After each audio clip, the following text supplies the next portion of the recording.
Pop. Not what you think, Ron. Happy hour just started, evidently. That's not, is that recorded? Oh, wait, I'm getting, yes, I can, sounds great. Sounds like Oh. we're up and running. Okay, thank you. Please tell us if it's not. Everybody can hear. Thank you, everybody, very much. Great. Okay, Okay. great. All right. Zach, you're on. If there's any questions for Zach first, and I know you want to cover a few things as well. Yes. Okay, yeah, sure, absolutely. I said there were no questions. Oh, Oh, did I skip over you? I No, you did. said building inspector, said anybody have any questions, and I heard silence, and I'm happy. Okay, well, we might circle back to you on something. Okay. The thing I most care about on your report is the erosion along Shone Place. I'm sure you're gonna talk about that. Well, there's no update to that other than the Canal Corp is currently looking into different solutions to that issue. They're worried about cutting pedestrian traffic off down through that section of the trail on the canal. So they're trying to approach this from the canal, as far as I understand, Mhm. and there's no set plan in place yet. So They usually would do the work when the canal's empty anyway, so the pedestrian traffic will be lower. possibly, yeah. If they can do it. And we were talking about a couple of things, just to chime in, about possibly putting up some type of a barrier for additional safety. Yeah. And we welcome your thoughts on that, because, you know, you go over the edge, you're over the edge, you know, down, especially down towards the State Street Bridge. Yeah, so one thought was because the ground it's like concrete, you're not gonna be able to get a Yeah. stake in. Was taking 5-gallon pails, filling them with a little bit of concrete and putting a stake in them. And then taking caution tape and going from post to post to post to kind of Doesn't just look great. cordon off the area, or not the area, but separate the path from Just that the bank. line. Yeah. Talking about where it drops off. Yeah. And we talked about paint at the last There's meeting. a painted edge on there now. Okay. It's and painted bright orange. it's bright Yeah. Yeah, orange, you so did that a few weeks You ago. don't think that's enough? it's up to the board to determine that. I mean. It's a public safety issue. My understanding too, and you've been in touch with the Canal Corporation maintenance people, that there was a repair order issued Yeah. at some point, and there has been no follow-up on that until I met with the director of the Canal Corporation, and now they're supposed to be following up, Supposed to be. So We'll the see. news is that there's no news. Is Pretty that much. right? Okay, yeah, well, I can certainly make some But, you additional know, calls. contact has been made with the Yeah, Canal Corp, yeah. and they have acknowledged there is a problem, so hopefully, Mhm. you know, they'll move forward with it sooner than later. But I do think we have the immediate issue still of public safety. Yeah. You know, I mean, the orange, it's just an orange line on Yeah. that asphalt that, you know, is still dropping off, so. Recording. Oh, hold on.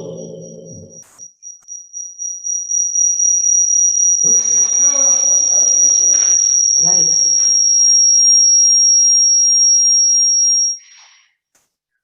Let me join without audio. I don't know. Can you mute your microphone on the laptop? No. What if you Anyway, want to like system it preferences? doesn't matter. Can we Okay. continue? Yep. We can, okay. There's still a public safety issue. Yeah, There is, the so, problem still exists. I mean, I still think that we probably do need to have some type of an additional indicator, particularly at night, you know, when people are down there. Yeah.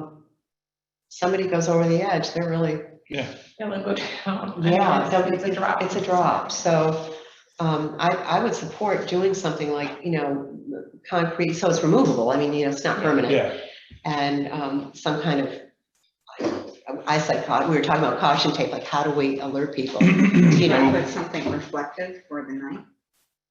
yeah. well, the caution tape It's pretty- would help with that. it's- You'd be able to right. see that at night, or we could do rope with ribbons tied to it if you wanted to get a little more decorative. I don't know how much Okay. money you'd want to spend on it, you know, Lovely. so Well, it's not that, I mean, it's just that stretch. I yeah, mean, it's we're not- about 120 feet Yeah, maybe, so. Yeah, I mean, I really think we need to do a little something more. You know, it's highly active down there, you know, it's really crowded, a lot of, you know, bikes and people and, you know, back and forth and, you know. Yes, Jeff? Have we received any complaints from people of the dangerous condition? I've heard from 2 people about it. Did they file those complaints with you? No. There's a phone call, right? Yeah. They were phone calls. Yes, and yeah, Steve, sure. What would it cost us just to angle asphalt temporarily? It's a DEC issue of doing any kind of Yeah. work like that. Otherwise, we'd go in there with millings, which are cheap enough. Right. But if they're washing into the canal, then that could Right. kind of ring. Yeah, I wouldn't think a milling because it would wash, but I thought maybe, tamping the Yeah. asphalt block. Right. Is there It's an any- asphalt path, so you think that you'd be all right with it, but I think that would be an issue with us not having. No the rights emergency to the repair. thing. I think we They're better keep supposed to. ourselves on notice of a dangerous condition, I think you're right. and we need to correct this like ASAP. Because if somebody goes over now, Mhm. after we've had notice, we're liable. So is the canal court. I mean, the first time you know. We Oh, yeah, we yeah. control the area.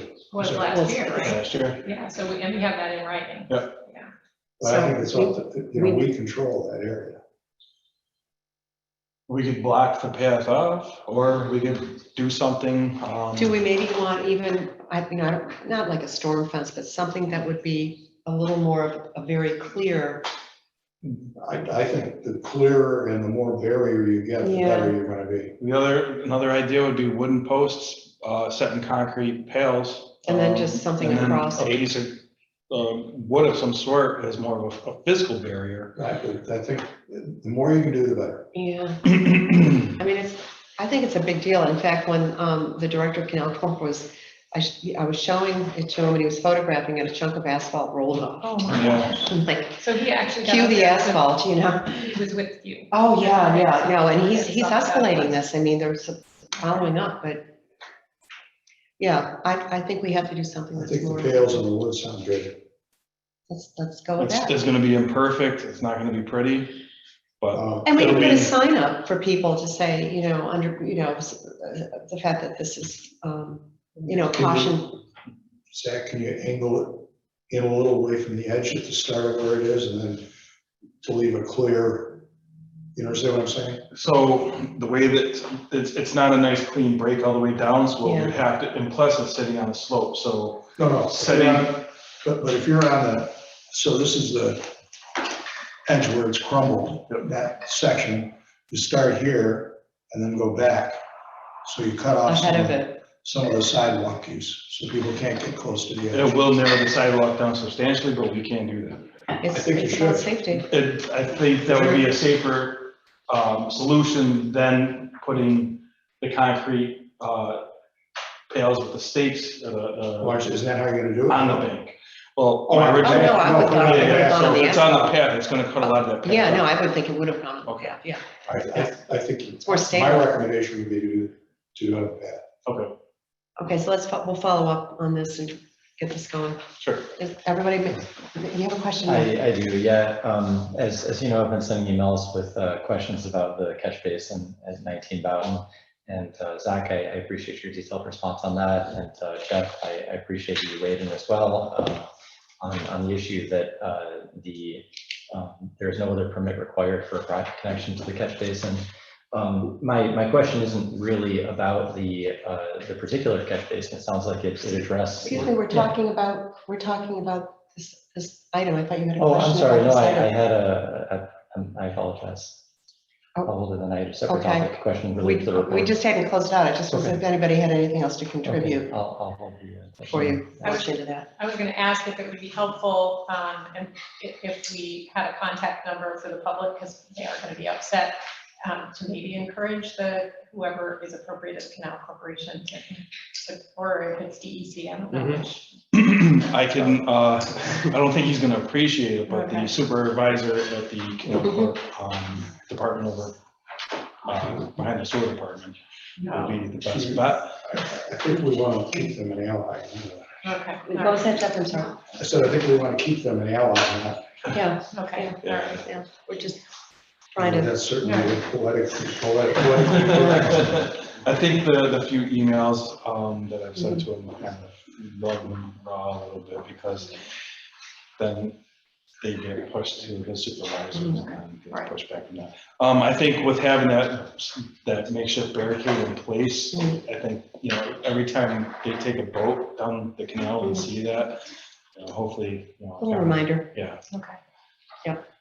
Okay, so we're finished with that part, and so you wanted to talk about the catch basin, I'm sure. I did have a question about that, thank you. So I appreciate, to reiterate what I was saying, I appreciate your detailed response on the catch basin. And I understand from our attorney that there are no other permits required for the private connection to the catch basin. My question is really more about the process. And I noticed that in the last couple of years' reports, the new catch basin is not listed. There are some less expensive catch basin rehabilitations that are listed. I think those might cost $1,000 to $2,000 or something like that. Whereas it seems like from past minutes, the new catch basin is somewhere around $7,000 or $8,000. And so this is part of the budget item, and Mary's not here, but A8540.4, which does have a substantial budget, as you mentioned. I think this year is about 45,000. So we're talking about somewhere just under 20% of the budget in terms of this catch basin. So Excuse me 1 second, yeah. is that number correct? 'Cause So, I saw- no, I think what you may be referring to is the cost. We have spent $7,000 or $8,000 on replacing long sections of pipe from catch basin to catch basin. Okay. The material for rebuilding a catch basin is concrete. It's and the most expensive, unless you're digging a new hole in the ground and you have to rent a piece of equipment, the most expensive part of that project is a frame and grate, which is about $400. The rest is concrete, which that's not that expensive. And so the pipes that you're replacing, are those the corrugated ones that are rotting? Yes, so like on Those are part of Washington the Ave, erosion. going from Monroe down toward Lincoln, or the cross connection there, or the sections that we've replaced on Locust.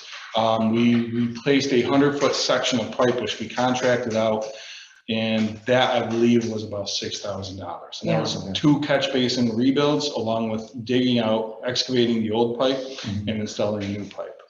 Okay. And then sometimes you do the internal sealing of the pipe, We haven't on drainage yet, but Okay. on sanitary. but on sewer. sanitary, you've been Yes. doing that, okay. For the cost of rebuilding a catch basin, it's brick, mortar, and concrete. There isn't a whole lot besides our time. It's essentially a box. Yeah. Because I was with a crew when they were rebuilding them. All right, yeah. So, yeah, I learned a right lot. out in front of your house. Yeah. Yeah. There isn't much to it. But it is more expensive than rehabilitating one, or are we talking about costs? Not necessarily. They're both, like I said, the most expensive thing that goes along with either rehabbing a catch basin or putting in a new one is the cost of renting an excavator if we don't have access to a loaner from the town, which then, the daily fees for that excavator, they stack up pretty quick. Or the catch basin frame and grate, just the metal that sits at road grade. Those are about $400 a piece. The concrete risers that we use for replacing or for building the structure up, that's the cost of concrete, which we do as a shared service with the town. Every winter, they bring in a concrete truck, they have forms, and they pour different size concrete risers, which costs us about $2,500 for them. That's for their labor, and half the concrete for pouring a couple hundred risers. So we have access to as many risers as we need on a yearly basis, providing that we cover half the cost of that. The brick for rebuilding is we get a half stack of brick, either half bricks or full bricks, and it's about $400 for a half stack, which lasts us probably about 6 or 7 years. You have them on hand essentially Yes. for when you need these projects, so, it's sort of the sunk cost of knowing that you need the supplies. Same with the frames and grates, we get them in. I usually order them 6 to 10 a piece, or 6 to 10 at a time, and we take them as we use, as we need them, and they get put in each basin. But on average, I would say that a rebuild would be material-wise, if we're replacing the frame and grate, probably $470, maybe, not including our labor, because that's already figured in. And how many of you already done this so far this year? You were kind of. I think we're at 11 now. Wow, Yeah, okay. so That's great. quite a bit. Yeah. And then Great. the full install, again, that's if Mhm. we need the excavator, that can be pricey, so that changes it. But we try to avoid that when possible by borrowing. So in terms of the process, if there is something that is not on the DPW list of prioritized projects, is there a threshold where it does come from the board, or is it, is that subject to continual revision? Well, I guess it depends on whatever pops up. Just like I was explaining about the 18-foot section of pipe that replaced over Rand at St. Louis. Oh, the sinkhole. Yeah, That so was the a sinkhole Was that last forms. week? Yeah, Yeah. and we have no choice but to address it. You start digging into it thinking that it's just going to be something simple, maybe going and backfill something, but you find a broken pipe, you start excavating, and it leads to, replacement of the whole pipe. So it's hard to stop in the middle of something, wait for a time that the whole board can get together to have a vote on it. So I guess that's where I'm confused about this particular issue, since it sounds like it's one that we knew about, yet it was not on the prioritized list, and then it was done without the board approval. So is it just that it's under a certain threshold where it doesn't matter? Just in terms of our own process for transparency, and so that we can prioritize things. I mean, the amount of stuff that we do that is not on that list, that list is. It's ongoing. In other words, you're constantly repairing and maintaining infrastructure.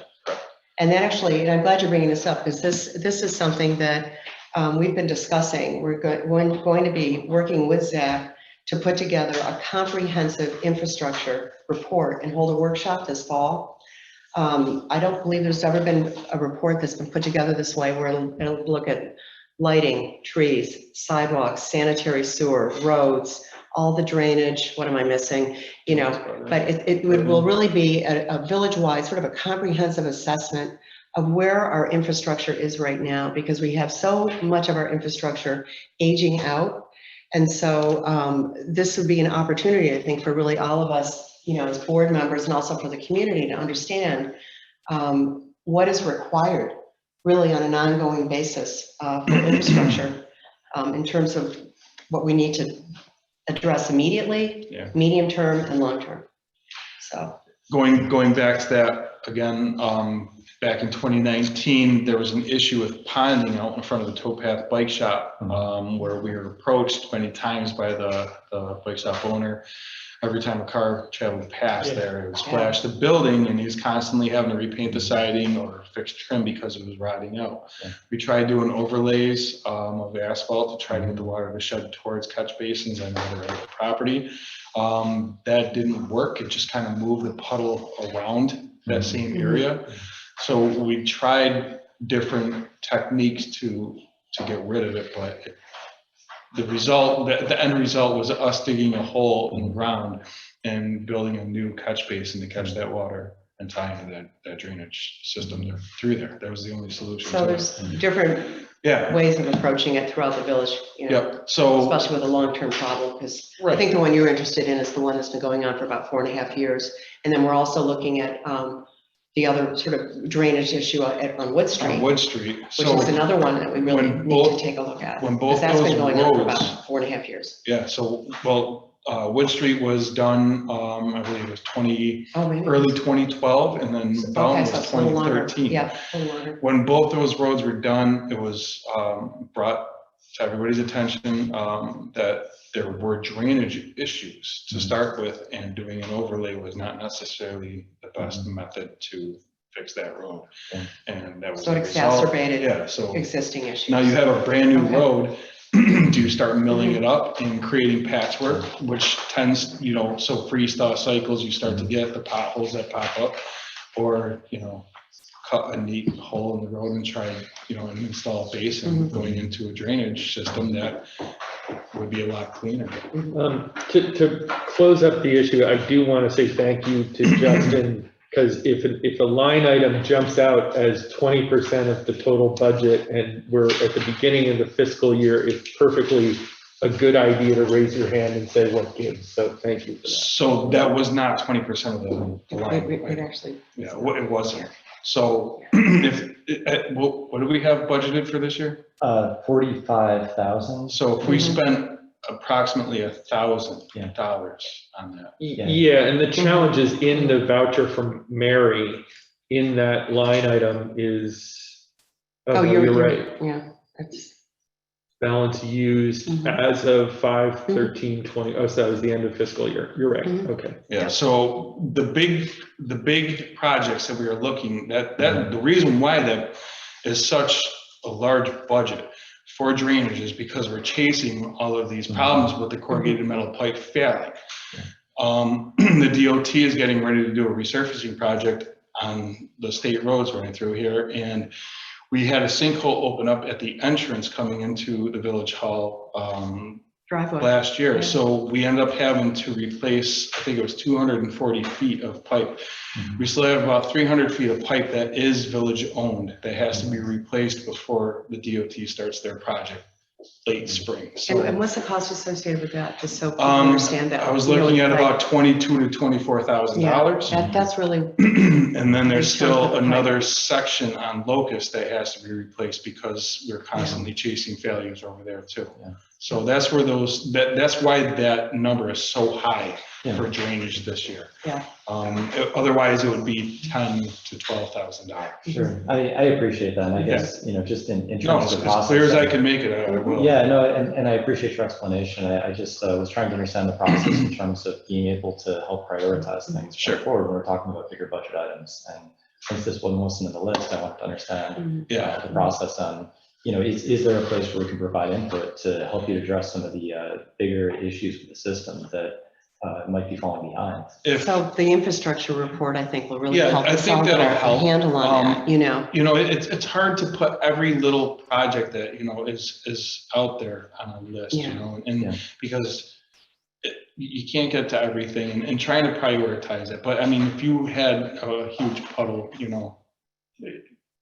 this week you could get some 4.5 grease years sometimes, Any other questions? So last question, how many catch basins do you rebuild a summer usually? This year, I think we are at 11 or 12 right now. Yeah. that's great. And I think we're gonna have to pull off of it to finish, to get us up to the point where we can move forward with crack sealing and striping the roads by the end of the summer, and then move on to sidewalks for the fall. So I think we're where we're supposed to be at this point, where we can be at this point. So typically it's about that, I would say between 10 and 15. But I mean, it also depends on, what's failing out there, Yeah, you're playing whack-a-mole with Yep. wherever it pops up. Yeah. Right. So- Yeah, no, I think we understand that. Yeah, Okay. thank you. I wanted you to speak about the oak tree. Mhm. Because, we had the meeting. Yeah. Yeah, so maybe you could speak to that, because I know Lily wanted to have other people look at the tree Yep.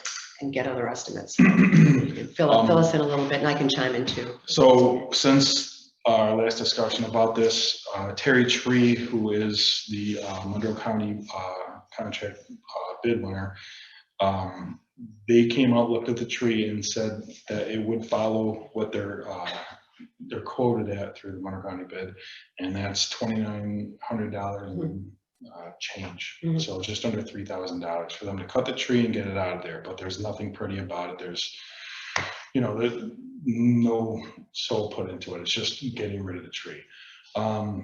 So we were able to get a hold of a gentleman that has a mill, and he had worked with the town when they took down the Copper Beach, and I think he had cut a few of the slabs up from that tree to make stuff for the town as kind of, memorabilia of that tree, the history of it, and being 250 years old. So him and a guy that he works with that is able to cut the tree down came out and looked at the tree, and their assessment of the tree was that it's, Compromise. it's compromised, it's a liability, and they consider it to be. Just to remind people, this is the oak tree on Fountain. It's a massive oak. It's 160 years old, and it has a minimum of 2 spots that have been identified that are decaying internally in the tree. So we all love the tree. It's part of our village. but we also recognize that it may be at the end of its life, and so we're trying to figure out a nice way to say goodbye to the tree and maybe retain some of the tree within our village and work with essentially an artisan woodworker. Yeah. Who would help us with the lumber from the tree.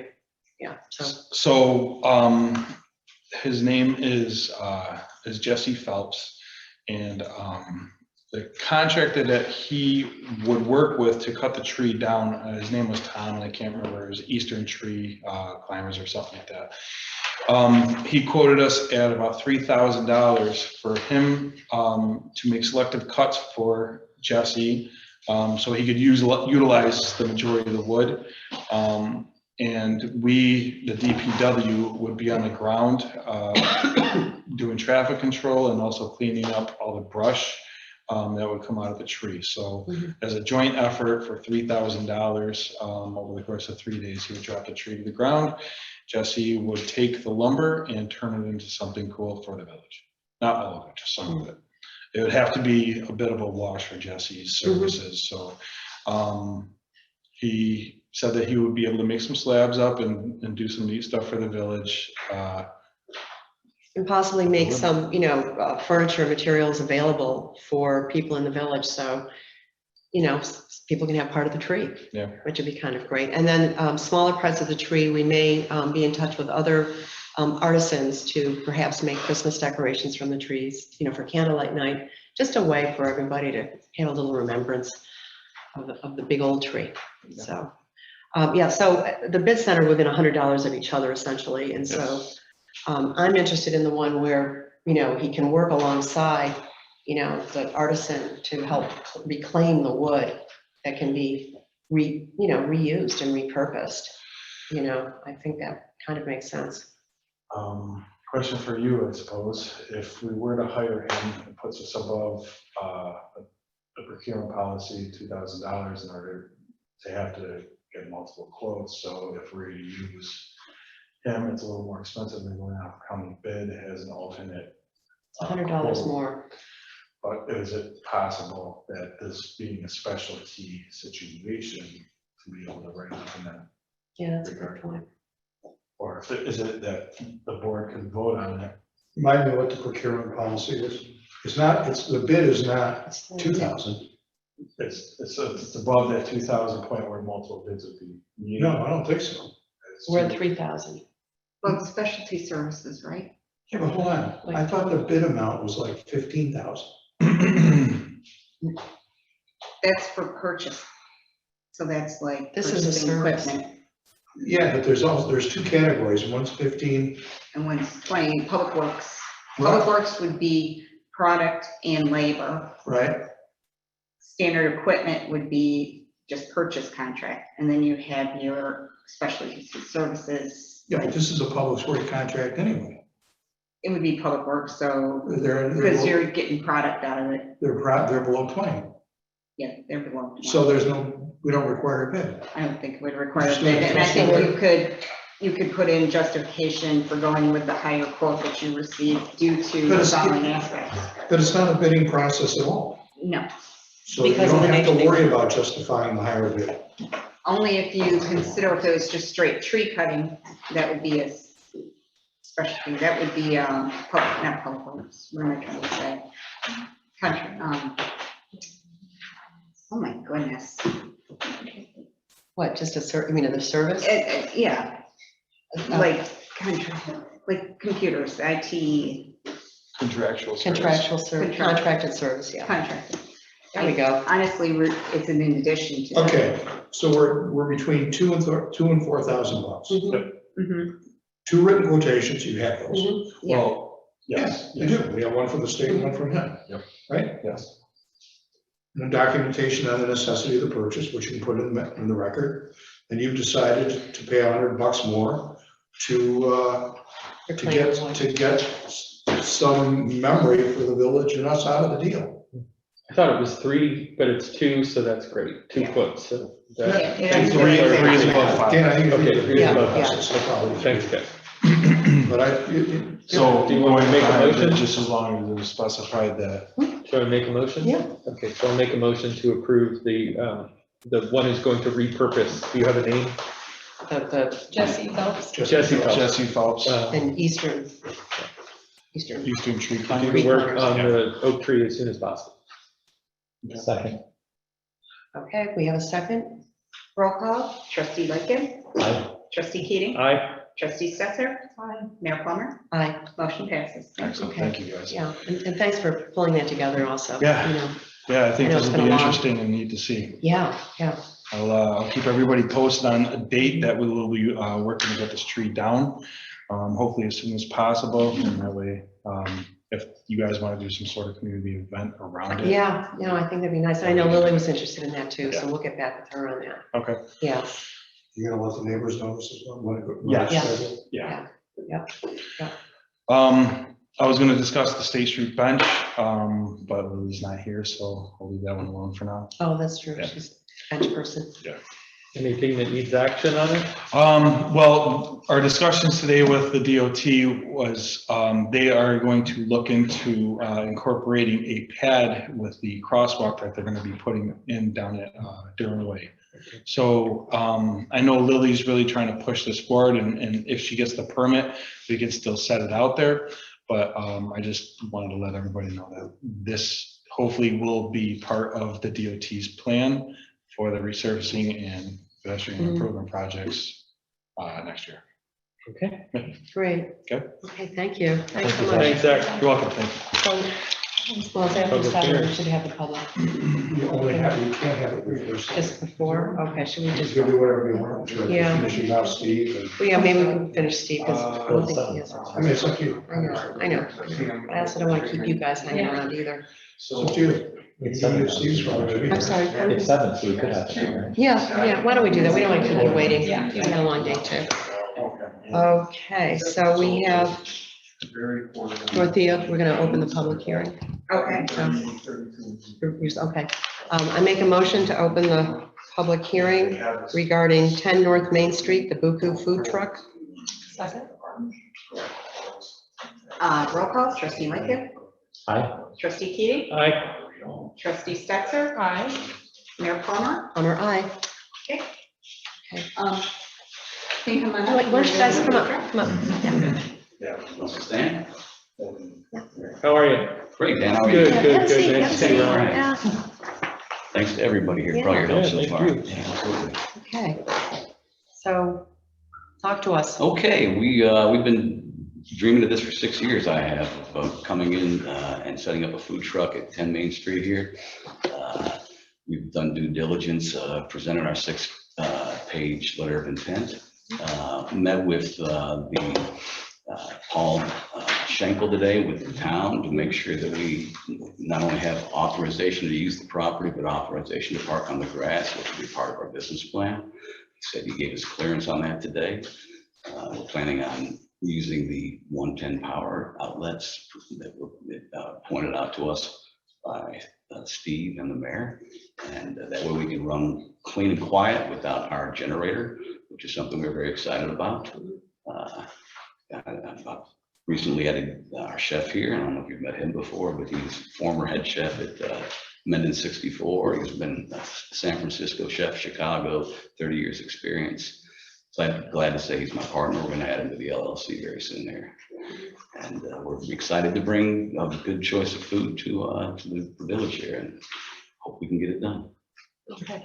Steve, I know you've been working with Mr. Durency. Do you have anything to add to this, or? I don't know, I need the Monroe County certificate. That certificate, yes, Yeah. yeah, absolutely. Yeah. I can provide that tomorrow morning, is that okay? And we have the final approval from the We did a town? final, I talked to Paul today, got the initial authorization, but then it still have to go through the board for the vendor permit. Okay, I wasn't aware of that. Yeah. It's kind of it's a three-bound step. Okay, You know, I mean, they get their one flip, you come to us, get our permission, then you go back to them for the vendor permit. okay. Any idea what a time frame would be on that? Or I have to talk We're to the you? village. You have to talk to Paul, you have to talk to Paul Shanks, Absolutely. Is that a town board or one of their other boards? town board. Okay. Um, if we approve this, can we condition it upon? the, Yeah. receipt of Yeah. town? Yeah. I'm hearing you, yeah. Is there anyone from the public who wishes to speak on this matter? I'd like to speak. Could you please come on up and state your name and address, please? I'm Charles Botton.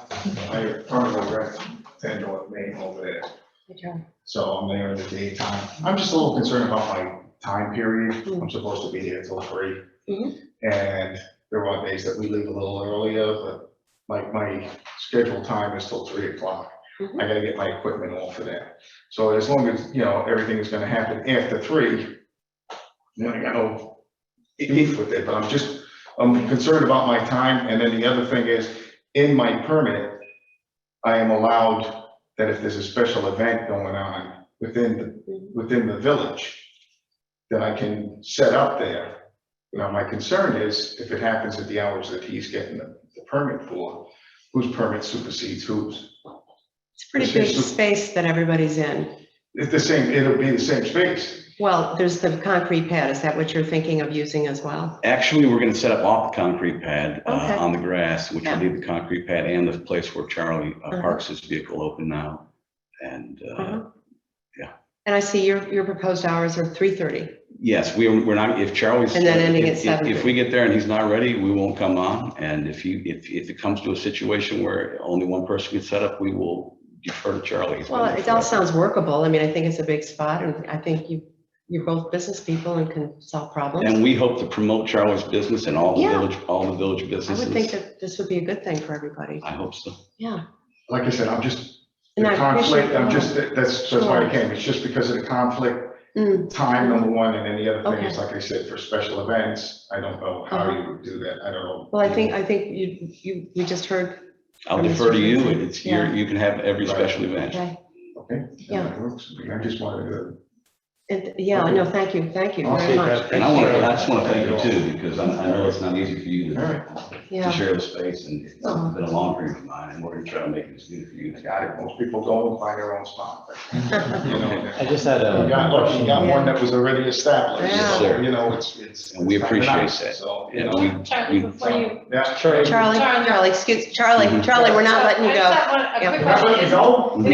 No, we want you to stay. Is 3:30 and right now he's got it set up? It should work. 3:30 Okay. should work. Yeah. It should be enough time. Yeah. As Good. long as it stays 3:30, Absolutely. things tend to change. Yeah. And Can I'm I- not saying that, he's Yeah, gonna- just, A question perhaps for our attorney. Since this is on town property within the village, who is the arbiter of, if there is a dispute about the space? Is that us? It's our special permit. Okay, so that's our responsibility. They'll come back to So we us. should be specific about. Yeah. what we're- Could be a condition. Yeah. Yeah, we're issuing a short-term retail, which we will have for review over anything, if something happens, if there's any issue. Charlie, before you go, is there anything that we can do to help your business? How are things going? Things are And going anything good. you need? Things are going good. Yeah. Okay. I mean, they're going okay, and, they said I've been there a while, and kind of built up a clientele there. I think people know me for that spot, they know Absolutely. me for this village. I love being in this village. We've been doing business here, and we've had no issues at all. oh, that's great. I'm hoping it stays like that. Yeah. That's, Very good. Great. Because like I said, it's been smooth sailing, and if we've done anything to have us extricated from that spot, then I would hope that I would be warned ahead of time, you know what I mean? Of course. So, Of course. but, Have we had any complaints about Charlie's business? yeah, the chips. I'm not talking I'm talking about people who count. What's wrong with the chips? Okay. No, we've been, no I think the chips is. No, never. There would have to be some basis. If there's no basis, I can't. Yeah. I mean, they would have to have a basis to do something Mhm. with a permit. So Mhm.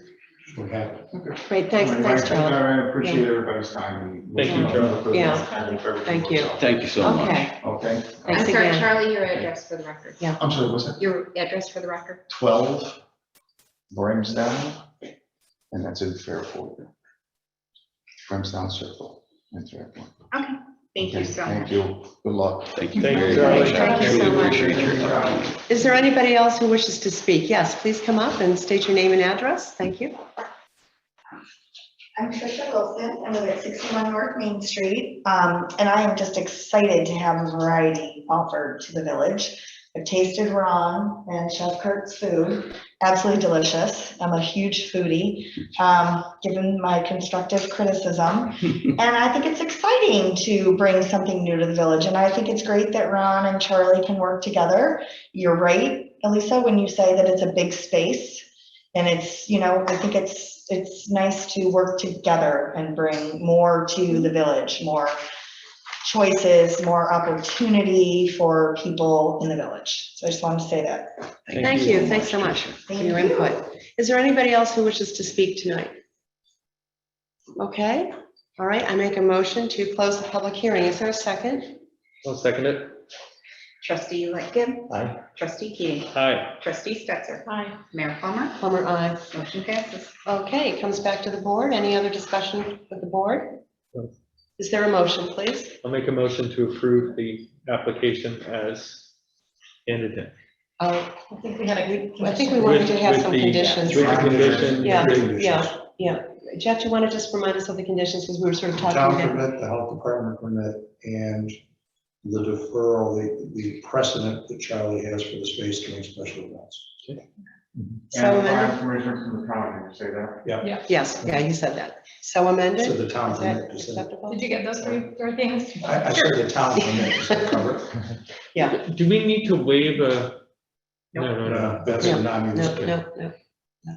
So, Can I be particular about is it exclusivity or preference on the events? Preference. Preference on the Mhm. events, okay. Can we note That's that in the record? Yeah. Okay, in the motion? It's in the yeah, motion. she's got it. I would say it's a deferral.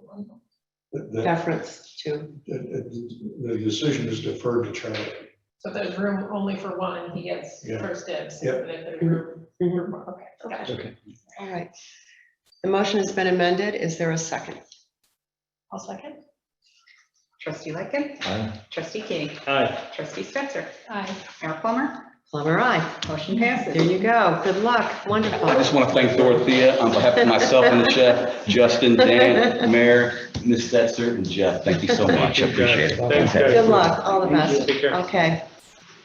Good luck, Ron. Let's- Why don't we swing back and do the building inspector report? If there was any questions for you, the building inspection report. Right, and then, but I have one item on here that I would like. to- Okay, yeah, why don't you come on up and let's just, Why do I not see that? Where was the building inspector's report? under, In my hand. under buildings. You should have got it with the. It's in the packet. It is? Yeah. Hang on, let me just- Actually, this was a complete packet. Oh, Okay, I don't Yeah, I thought I see saw it that. at the beginning. Separately. In the Friday packet, I don't see it. oh, maybe I did, maybe I thought it was in the packet. Maybe I did. Here. You want this? I don't see any details on it, I just see it says building inspector. Yeah, Oh, you didn't Oh, I get thought it this? was included. Yeah. it did not, no. Bigger than normal. And is it in email? Wow, And I didn't see it in What's the email either. you might need copies of it then. Can you email it? So maybe No, call, but I can make copies of Okay. it. Yeah, let's do that real Thank you. quick, just to make sure we're, Yeah, my item that I wanted to discuss, because it keeps coming back, is copper leaf and outdoor seating. mhm.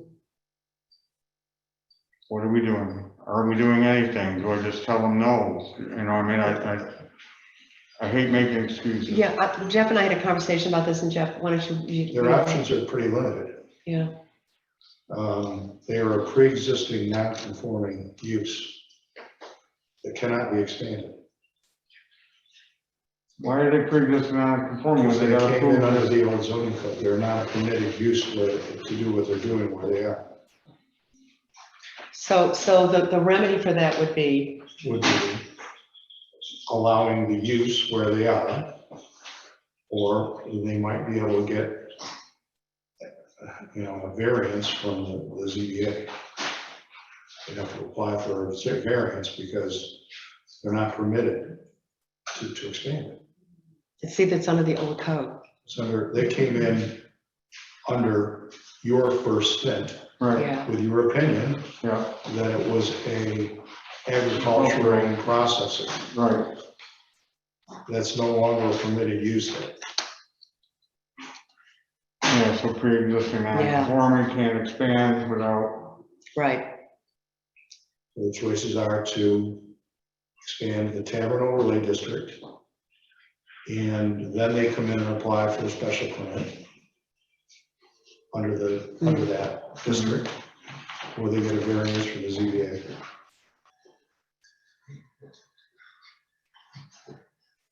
So the variance from the ZBA seems the quicker route. Yeah, it seems Why? quicker. It just is, because they'd have to prove that, Oh, yeah, I mean, yeah. Justin is very, very tight on Well, that, which but he it's not follows even- it. it's not a use Not- variance, I think it would be, I'd let him you make that call, where it's a use or area variance. But a use variance is nearly impossible. Mhm. Yeah, Would it make sense for them to do a parallel approach where they go to the ZBA and try that and also apply for to become a permitted use? The only way they could apply, that's their call, whether that makes sense for them is their call. But the only way they can become a permitted use is if you expand the channel over. thank you. We have to do So that that would first. take, and that's, we need a hearing and. Yeah. So, well, it's the same Process, process, yeah. I mean, if the ZBA were to grant a variance, it's the same deal, it's the same, it's public hearing and it's the same timeframes. Should we schedule that? Should we put that on a calendar even if we're not gonna do it? You would have to have the proposed local law 5 days before you send it to public hearing. It's got to age for 5 days before you send it to That's public right. hearing. What, I mean, but, So you can't schedule, the answer is no. well, it doesn't preclude that we wouldn't do it, it just wouldn't be timely. No, I'm just saying, you Yeah. can't schedule it now. Right. So you would have to direct me to do it. Right. To prepare the local law. Mhm. And I would need to get it to you 5 days ahead of when the trustees might consider it. Right, Because right now, Olives isn't in tavern overlay, Label It's a Seven's not restaurant. in tavern overlay, right? But they're in the restaurant. they're a restaurant, so if we were to say to expand the tavern overlay, then they would have to come back in. And get a Special use permit. But you could do that. That application can be made contemporaneously with Right, moving the local law to public hearing. So they could, it's like what we did for Lot 32. Lot Oh, yeah. 32 came in for a new special permit, but we published it along with that expansion of the tavern overlay district. And you heard and acted on the tavern overlay district first. Yeah. And then Went right into if it's adopted, mhm, as it was with Block 32, then the same evening you move right on to do the public hearing for their special permit. Okay. Now, if, let's say that Copperleaf, let's say you granted the expansion of the overlay district, but Copperleaf was denied a special permit, for whatever reason, they still have their pre-existing non-conforming use status. Right, they don't lose anything. yeah, they're still operating as they have been. Now, could they get a special use permit, you saying that they're a restaurant? though? They're not, I mean, it's your call, but I don't think they're a restaurant. No, they're not, and they're just saying, so aren't special use permits specifically geared towards restaurants? Taverns. And so if they're in the tavern overlay, they would Okay, qualify. That's how Lot as that. 32 got their new special Yeah. permit. Okay, Yeah, so that would be, and that's something maybe we want to consider, Yeah. was that something the board's willing to consider, so I can kind of, let them know that this is in the works? It can't hurt to consider it, I wouldn't think. Whether we do it or not, it depends. Yeah. But I don't think it hurts to weigh in For on an it. item like that, expansion of the, I would want to agenda that Yeah, item oh, definitely. yeah. before Yeah. you prepare a local law to move a public hearing. Okay. Mhm. because there's gonna, you know, I mean, Yeah, you want input and, you know. yeah, there's gonna be people who wanna speak to that issue. Sure. Yeah. It shouldn't be just at the public hearing. Sure. Well, hold on that. I So. mean, that's my thought, but Hold on that. So if we have a public hearing, that is an opportunity for the public to give their input. absolutely. But the reason I worry about this is it's the summertime and we don't meet again for a month. And they're losing a And window. then, so if we're Yeah. having the meeting before the meeting a month from now, and then another meeting, a public hearing a month after that, we've lost the summer. Essentially, the summer's gone now. Well, no, I mean, if we approve, You can't do it, it wouldn't happen until the September meeting. And there's nothing that would happen that could Yeah, happen but before the September even with meeting. notice, like the public notice. And Yeah. this isn't my no, call. yeah. It's your call about how much notice you want to give the public about this potential zoning change. But so, you know, if we tell the public about this and we tell them there's going to be a public hearing at the next meeting, and we get a draft of the local law from you that is well-aged, why wouldn't we be able to You can, process all of that at the next public meeting? you can. Yeah, I mean, you can. So it'll be the second week of August. It's a question of what you want to, not what you can do. I would want to do that because we're still giving the public a chance to give input. We're still noticing everything properly. I think it's not, this is not my call. How you do this is up to the four of you that are here. and I also think if we're looking at expanding the tavern overlay, particularly on Shane Place, we should probably look at the other end. You know, we talked about Via Girasoli being left out. Yeah. You know, maybe this is a little bit of an opportunity then for Sure. us to revisit some of that as well. See, when you're communicating with them, we let them know this is also a function of, State law. well, no, it's not just that, it's that, you know, this is a product assembly business. Yeah. It was a complicated approval. Oh, This yeah. wasn't a by the book. Yeah, I mean, I went through the state, I mean, it was a Yeah. long, You remember. it was a This is a very function of that. painful process Yeah. to get them through, yeah. Yeah. But, you know, and we've been talking about this since spring. You know what I mean? And it was denied because of the special permit. Everybody else got the outdoor, but they didn't. So I just feel bad for the business because they are struggling. Sure. So do you want to move this forward? Yeah, I would make a motion that we would schedule a public hearing for our, no? No. Jeff is shaking his head. No, what you want to do is have me prepare a local law to Yes. expand the tavern overlay district, which doesn't have to be by motion, Yeah, You just just tell me. directing him. to prepare. Yeah, And then on the next agenda will be, the agenda item will be local law expanding right. tavern overlay district. And then we'll set the public hearing if we choose to do that. What? So I'm really not understanding this. So why do we have to have another meeting before we set a public hearing? Because you don't have anything to set a public hearing on right There's now. no law written. There's no law written. So a law will be written between now and then. And you'll have it more than 5 days before the meeting. Right. But at that meeting, you can act on that proposed local law. In other words, we publicly review the law But that not has have the been public hearing. drafted by the village attorney in public and say, yes, we will move this forward to public hearing at that time. Right now, we can't jump to public hearing. We have no law to review and discuss in public. Okay, it's strange to me because we've definitely scheduled public hearings without having all the paperwork, like for an application, we just kind of put it on the books. Local laws are much different. Okay. All right, We're let enacting me ask this, legislation. if you write the local law, it stays 5 days, Mhm. then could you set the public hearing after that stalemate? Need a special meeting. You need 30 days, it's gonna have to go in Monroe County, it's zoning. Well, that's to adopt it, right? It's not. Yeah, so they can set the public hearing next meeting, but it needs 30, Right, so- it'll still be. It a still has to go through that cycle. But if you wanted to have a special meeting, Mhm. then all you need is they have the legislation 5 days ahead of that meeting.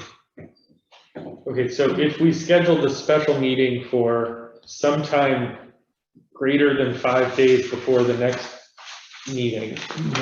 No, okay, I think all right. I got it. Yeah. Then you could, at that special meeting, review the draft of the local law and schedule the public hearing for the next scheduled trustees meeting. No, you're close. Sorry. So you're getting there. I'm getting there. You could set a special meeting to set the public hearing for the local law. Once Turner writes it, it ages the 5 days. But you're gonna have to go 30 days from that. That's the when you set requirement. that public hearing. So it's gotta go to the county and do everything it needs to do. So realistically, you need 2 special meetings if you're gonna do it. If you wanna Okay. do it like that, or tie it in. if you want. Yeah, it's really dependent on when everything lands. Okay, understanding that, I would advocate for us to at least get the review of a draft of the law as a special meeting. And then at that special meeting, we'll decide what we want to do with it, whether it has Move to it go, forward or not, yeah. move it forward, or schedule another special meeting, or go to the August, actually the September. Yeah, it'd still be, it'd be Yeah. September. Mhm. The Yeah. only way you're gonna gain, In 2 weeks. yeah, would be 2 weeks. Because at the end of the day, this is what I'm hearing. Regardless of whether they maybe can't do it this season, this isn't gonna go away. In other words, this is something that it actually, we should be maybe looking at and addressing. That's at least what I'm coming away with. I don't know, you know. Yeah, Can we okay. take a step back? You said the alternate route is to go to the PZBA for a variance. Is it worth having them pursue that simultaneously? They want to, I I'm guess. not gonna speak for the. I mean, can they- When's the next PTA meeting? Next, The 19th. Next So they 19th? missed the deadline for that? How far ahead is the deadline? Yeah, the deadline would be missed at this point, Okay, so they can't make that. but, Well, that'd be something to ask We could Joe. do informational, yeah, trustee Lightfoot could bring it up as Okay, maybe part of his informational, duty as the if liaison. they want to, if they Okay. want to. I mean, it seems like we should be, if you're saying those are our two options, that we could. Right, explore both options, and I might still approach Justin and say, look, we have this issue, are you willing to hear it? And because they still have to set a public hearing. Yep, so maybe you guys can sort that out, Yeah, you know, yeah, I'll okay. reach out to Justin tomorrow. But I mean, I think what we've identified, you know, here is that regardless, we should probably take a look at this and, Yes. you know. And as you and pointed have out, that draft. that does mean that Jeff should, if we're asking him to prepare a law, we should talk about. Look at it in Yeah, entirety, yeah. at that overlay. Yeah, Not just Yeah, that one end. yeah. Yeah, I need direction on what to do. Well, I think we want to take a look at where, we said is, you know, if we're looking at one This is end. part of the discussion I was thinking of, Dan, Mhm, that to have Mhm. with Mhm, the public knowing about is gonna happen, mhm. mhm. so that the discussion about where you might expand. We call that a workshop, or does it have to be called a special meeting in order to? Well, if I'm gonna prepare a local law, I need to know what to put in it. Yeah, so he Need needs a to know, workshop do we, before you write the local law. So an Yeah. option would be to make it large, Mhm. and you can always Do less restrictive. Yeah, I see what you're saying, yeah, and then we kind of, Okay, pull that, No, reverse it. reverse it. yeah, Yes, reverse it. We can always go larger. right, the larger. and then- when in doubt, go big. No, I didn't say Okay, that. so you can't get more restrictive, no, you can get More restrictive, You'd wanna make it smaller. Less. smaller, yes, and then you can increase it, Yes. because then you're being as long as you're not doing less restrictive. No, reversed. no, more restrictive. Yes, So you Okay, start here we out, go. so Yeah. the more Less restrictive, area. I know, more Who's on restrictive is a first? smaller district. yes, that's what I meant. So if you start out with a smaller expansion, Mhm. you can go to a larger expansion. Okay, But you generally know what you're talking about in Mhm. terms of what you want. So if you want to expedite this thing, you should probably discuss Mhm. what it is you want that district to look like when we're done with this local law. And tell me that tonight. Yeah, so you can. So you have acted, so you've sort of gotten a sense as a board where we're at. Mhm. Mhm.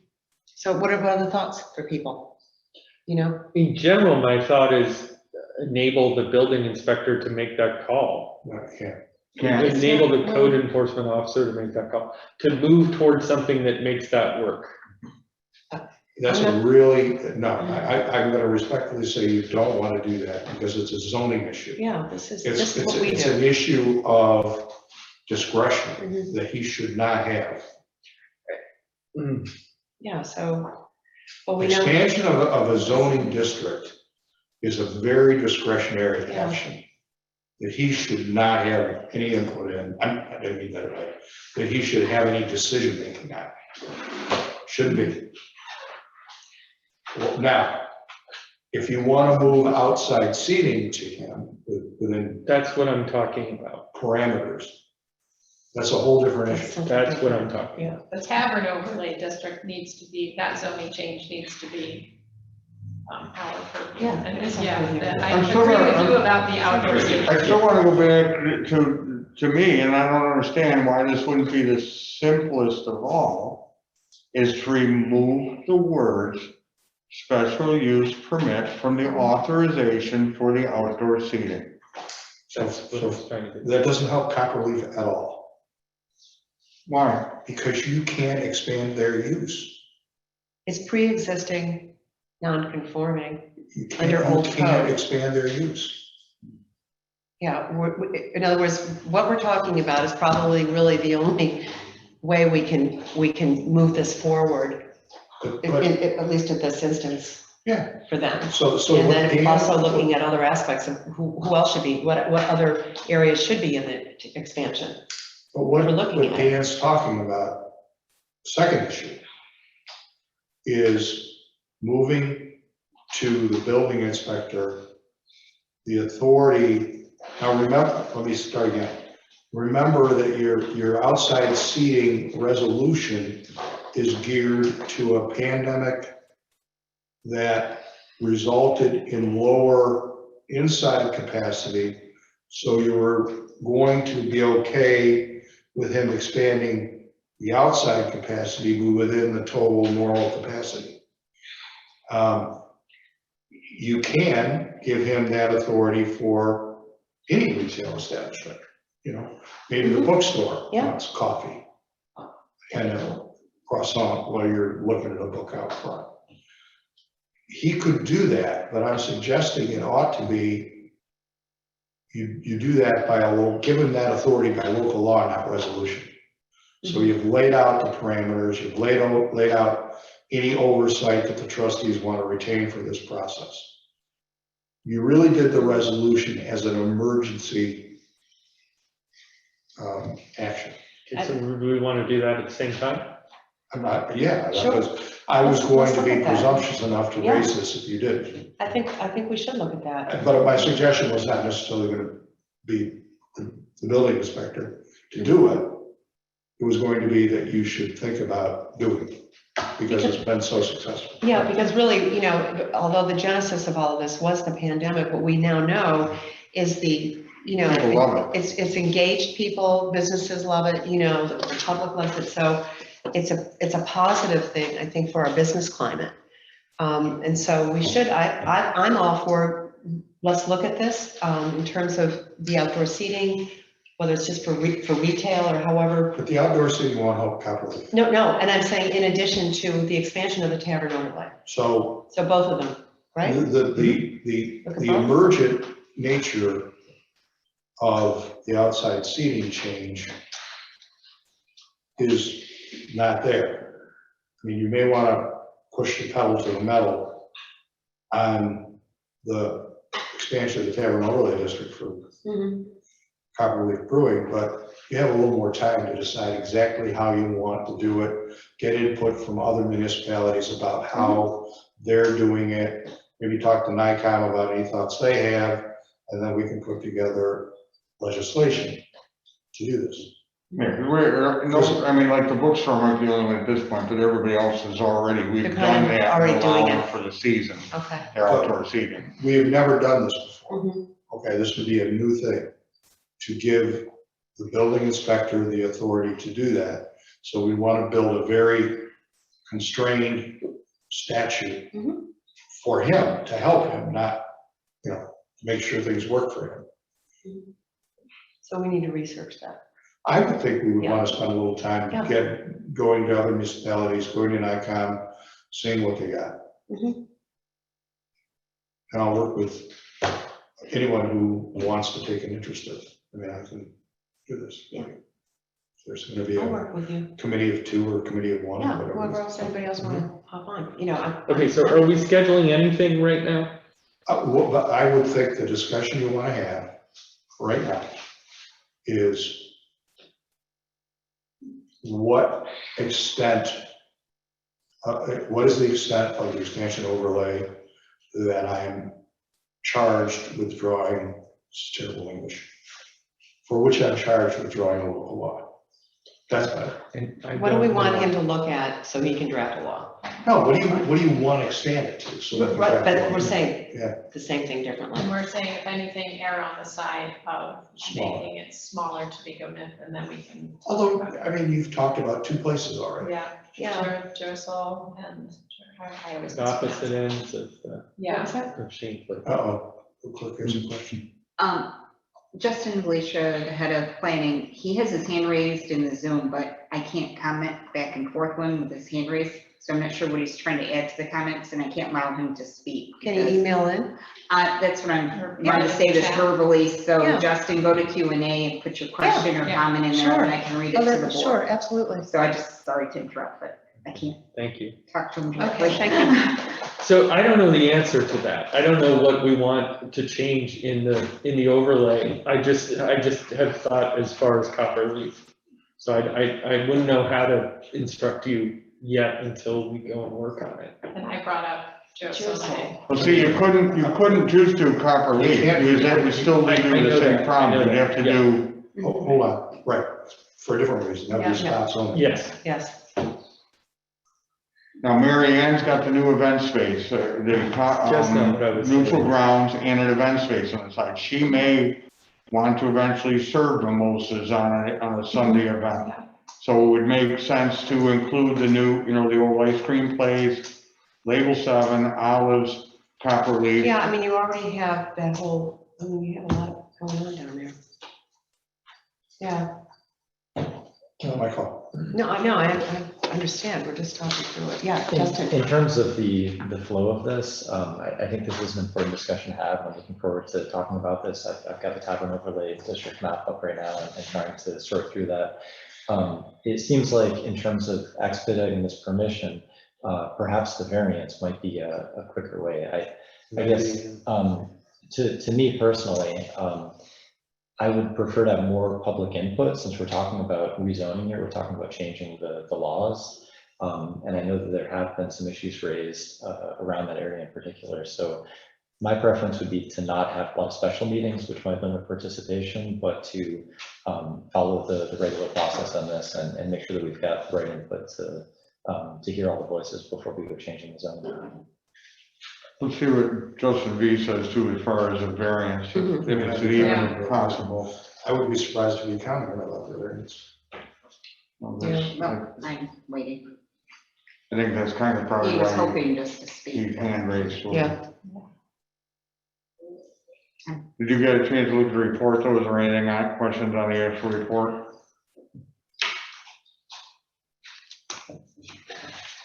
Actually, we covered most of the stuff Mhm. already. Yeah.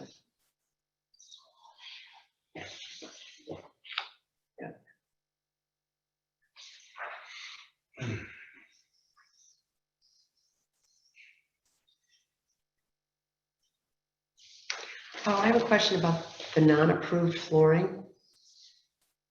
26 South Main. What was? No, 26, no, it was Maple Street. Oh, I'm sorry, it was all on the same line, 21 Maple. Yeah, Okay, I'm Maple. going what, yeah. Yeah, Maple Street, the porch was redone in, Oh, that's right. and thank they- you. And she, without having to go through, jump through hoops, she replaced it with the, Yeah, standard for flooring. I do remember that, thank you. thank you, Steve. Can't get him. Waiting, he's either typing Well, a lot or. we kind of need to move on Yeah. too. So where is this left then in terms of, oh, Just popped in. okay. That's what you do to get a comment. The ZBA will hear a variance, but the burden of proof is extremely high for a use variance. They have to prove all permitted uses are not profitable. Well, I'm not- Yeah, yeah. there's this. Okay, there you go. All right. All right, here's a question, and I don't know if there'd be a question for him or you, or on Copper Leaf. The back side of Copper Leaf towards towards the farm, there was a small porch that is part of the building. Is there any reason they couldn't put 3 tea tables out there? Yeah, that's a use not anticipated by what is permitted. It's an expansion. They were permitted the operation that they described. But it's still part of the same building. So, I mean, in my judgment, if you were to ask me, that's an expansion of a pre-existing use. I mean, it's your call. I mean, you're the code enforcement officer, but in my judgment, that's an expansion. It has to hold up to challenge. Right, I think if you're given permission to use this building, this whole space, this is your space, if this little spot has a cutout and it's a portion, hey, this is your space, you should still be able to use technically every inch of your approved space. That would be my opinion. Was that porch included in the original application? I mean, it's part of the building in original. I mean, I wasn't application part of it. space. I mean, you know, I wasn't there, so You have to look at the, that would have to be reviewed. I'd have to look at the actual Yeah. approvals and It see, would have to be but reviewed. it might be an option to allow them another, a couple little tea tables for people. So that would be a follow-up. it's going to be, because I think you gotta look at 2 things. You have to look at your original decision, Mhm. and then you have to look at the ZBA's affirmance of that decision, because I think there was something in there that might Okay. talk about this issue, not this issue, but about the use issue. Yeah, there may have been a caveat to all internal. Okay, so that's an action item for you to follow I up don't on? know. Okay, so, And then, well, yeah, Yeah. we have to talk about it, Steve, but it's gonna ultimately be your decision, yeah, Right, because you're gonna say what is permitted and not permitted, or what is the pre-existing non-conforming use, what is it? mhm. Mhm. All right, I'll research and do a little. okay, we're gonna try to move things along. Any other questions at this point? Okay, and so I just want to close out where we are. We're gonna be doing some more research on Tavern overlay district. Tavern Overlay District. We're gonna research it, or do we want to, where are we with it? Well, we were gonna research the outdoor seating. That's something, Okay, I'm sorry. go ahead. Where I thought we were on the expansion of the Tavern Overlay District is I need guidance. And what do Trustee we want to do? Lightgib said, indicated that his preference would be to do it, to seek guidance from the public before drafting a local law. So I'm just telling you where I've heard it, Mhm. we are. I'm not telling you what to do. I mean, the public's gonna have input along the way. I mean, that's the whole point of how we handle the process of a local law. I will, Yeah, I'll do I whatever mean, you guys, I'd say we have to start somewhere, I'll do whatever you guys. you know, and then we receive public input if they say we wanna expand it or not. I think there are 2 things. One is that I would like to hear from the public before we draft the law. I think that would be good. I'd rather not have special meetings on that expedited for a particular use case. The other concern that I have is that if we're giving our attorney direction tonight, I have no idea what direction to give him, because this has not been an agenda item. I have not thought about the Tavern Overlay District and particularly where I'd like to expand it, so I'm not able to weigh in on the direction Okay. to give him. Fair enough. Yep. Dorothea? I would suggest this is a good time to have one of those workshop meetings. Yep, Yeah. I'm thinking the same thing. So I agree with the second part of what you said, Justin, and don't agree with the first. So the second, agree on, haven't had time to think about this. I don't know myself on how to instruct him, because it's bigger than just Copperleaf. But I would think a dedicated meeting would be good, because then we don't get caught in all the other things that need to Mhm. happen. So I'm in favor of a special meeting sometime during the Workshop. summer, the special workshop. Workshop. Oh, there we go. I'm okay with that too. My Yeah. objection to that was more about expediting Sure. the code Oh, through sure. special meetings. I'm okay with having a meeting to get input. But I mean, I think either way, we have to look at this. I think it keeps coming back, you know, so, So you could stay somewhat on the track that I was contemplating earlier. okay. If you were to have the workshop before your August 15th, 14th meeting, When is the next one? August 10th.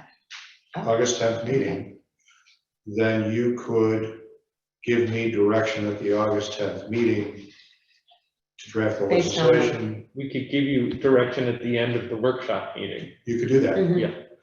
Yep, you could do, give me direction, and provided you have it 7 or 8 days in advance of the 5-day limit, so I have time to draft the legislation. Because we have to age it. So, right, so back to this, back around, we could schedule a special meeting. At that special meeting, we all come with our homework, we determined the direction we're going to give you. You go and draft a local law, it ages. We have a special meeting on the books for mid-August to hear the results of that. You don't need a special meeting, you got one scheduled on August 10th. And we have a meeting. A public hearing to review.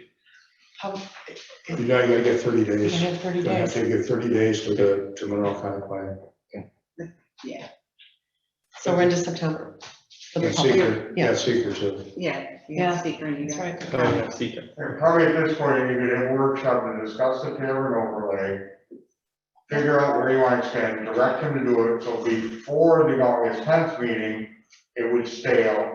And at the August 10th meeting, you could schedule a public hearing for September. That's what we're thinking. What's Yeah, August, that's what's what we're August saying. 1st? Sunday. Perfect day for a workshop. You could do it on Monday, the Second? 2nd, and then get it to me by the 3rd, and I'll have it by the 5th.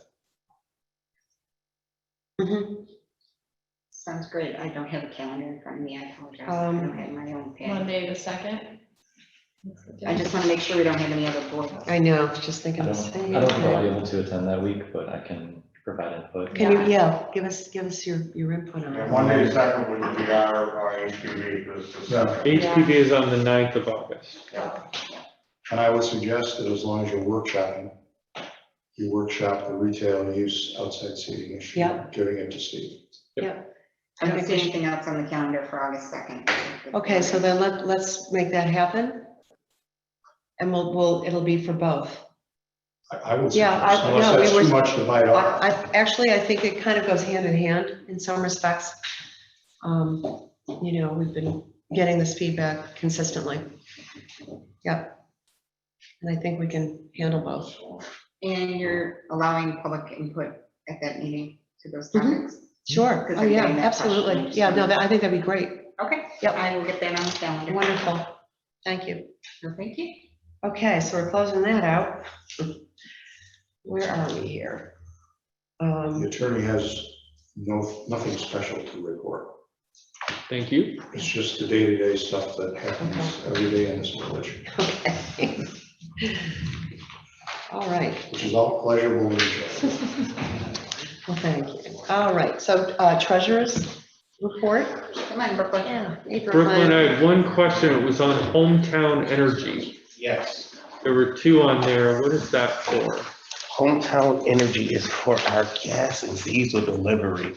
Yeah, it's a service. So we, There you go. That's right. There you go. You can ask Renee too.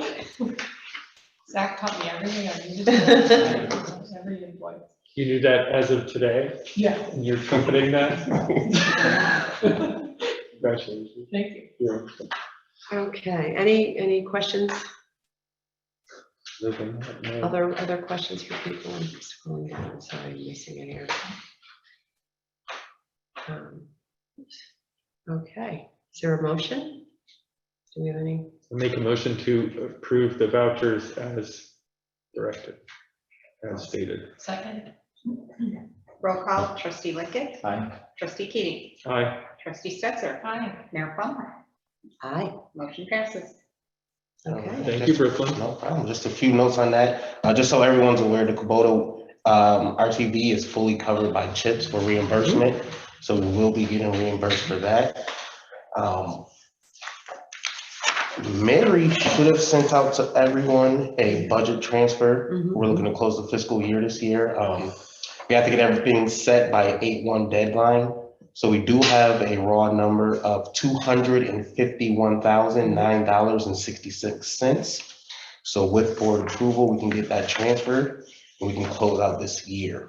So moved. Is there a second? Second. I'm a little confused. Where is that $250,000 number in the transfer? Because I see total payroll account sending funds 7960, total vendor sending funds 13,547. That comes from our difference on page 5 in the printout. Okay. There should be, this is where she wrote the notes on there, so this is where we're Is that able our to pull that total number from. surplus? Yes, our total difference is the 251. At the end Okay, of the there it is. transfer, Okay, that's there it. it is. Yeah. Thank you. You good? Yep. Okay. Okay, trustee Lickett, Aye. trustee Keating, Aye. trustee Stetser, Aye. Mayor Plummer, Plummer, aye. motion passes.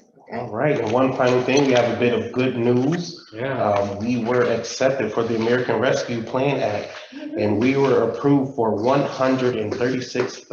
$136,059, which will be split and sent to us in 2 payments. One this summer, we'll see the other half next summer, summer of 2022. There was one thing in there that said we needed to fill out a form in order to be able to get it. That is all set. It's all We are set? set for direct deposit. We Okay, just are super. pretty much waiting and watching until it is received. Super, thank you. And I think the funds are supposed to be within 30 days. Yep, I think released on the 15th, so Oh, they're okay. saying starting on the 15th, those should come out, and at any point We within love those good 30 news days, from we the do, treasurer. especially with some money. Yeah, so that was money that was expected but not actually budgeted for. So we're gonna have to have some discussions as to what we're going to do with that Right. money when it comes in. And you also, I believe, you may have been sent the parameters for how the money can be used. And there's also, am I correct, with the quarterly reports that we kind of have to Yes, put in? we do have to provide information quarterly as to what we're spending on that, so as we prepare those, I'll make sure that the board has a copy, so we know what we spend of those monies quarterly. They want to know what we're doing with it, so it's not we road trip, okay? DPW trucks. You just got a new toy. Where did I hear that? All right, so how do we have those conversations about what we're going to do with this The money? agenda. Okay, so Place put them it on the agenda, On the workshop agenda. meeting, we're Workshop reviewing our meeting, yeah. needs, that's one of the things, like, the room improvements that we're looking for the audio visuals fall under communication, that would be a good place. Yeah. There's many areas I'm sure we can find and prioritize where we Yeah. can spend those money. There's a lot. we The can- first step is getting the money. Yeah. I'm a big fan of the money being in the account before we spend it. Yeah. Yeah. I'm trying to teach that at home too. All right, great, thank you, Brooklyn, thank you so much. Thanks, Brooklyn. Excellent. Okay, and village clerk? Me, I have 2 quick items. Real quick, the first one is, unfortunately, we had to postpone the meeting scheduled for Thursday on 75 Monroe. We are working to get a new date and a venue. We ran into a few hiccups trying to find a room that can accommodate everybody, given the pandemic, social distancing, and making sure everybody's comfortable and can attend, because we do expect a large public outreach. The second one is, just to give you an update, we did refer items to the ethics board. Whoops. Okay, everybody woke up, okay. That was an exciting intro. I have received some comments back requesting clarification on some of the ethics code, and I talked to our attorney, and I'm passing that information back to them, so they are working diligently, and if there's anything more to report, I'll bring it to the board. Okay, Okay? yep, thanks for the update. We have minutes to approve? We do have minutes to approve. I have received. Oh, the storm's coming. Okay, just for our public out there in computer land, if we lose you, it's because we lost power. Yeah, it's supposed to be a big storm coming through, big storm alert. I received changes, corrections, and updates from trustee Stetser and trustee Lightgib. So I've accepted those, and those make those changes. If there's anything additional, please let us know. And I'll ask for approval on the rest. So moved. Is there a second?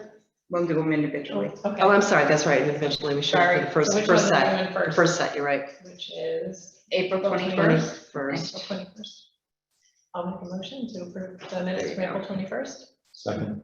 Okay, and those are with your corrections? Yep. Yeah, With as corrections. amended, as amended, yeah. Yeah, it's amended. Okay, trustee Lightgev, Aye. trustee Keating, Hi, trustee Stetser, So that's right. Mayor Plummer. Aye. Motion approved.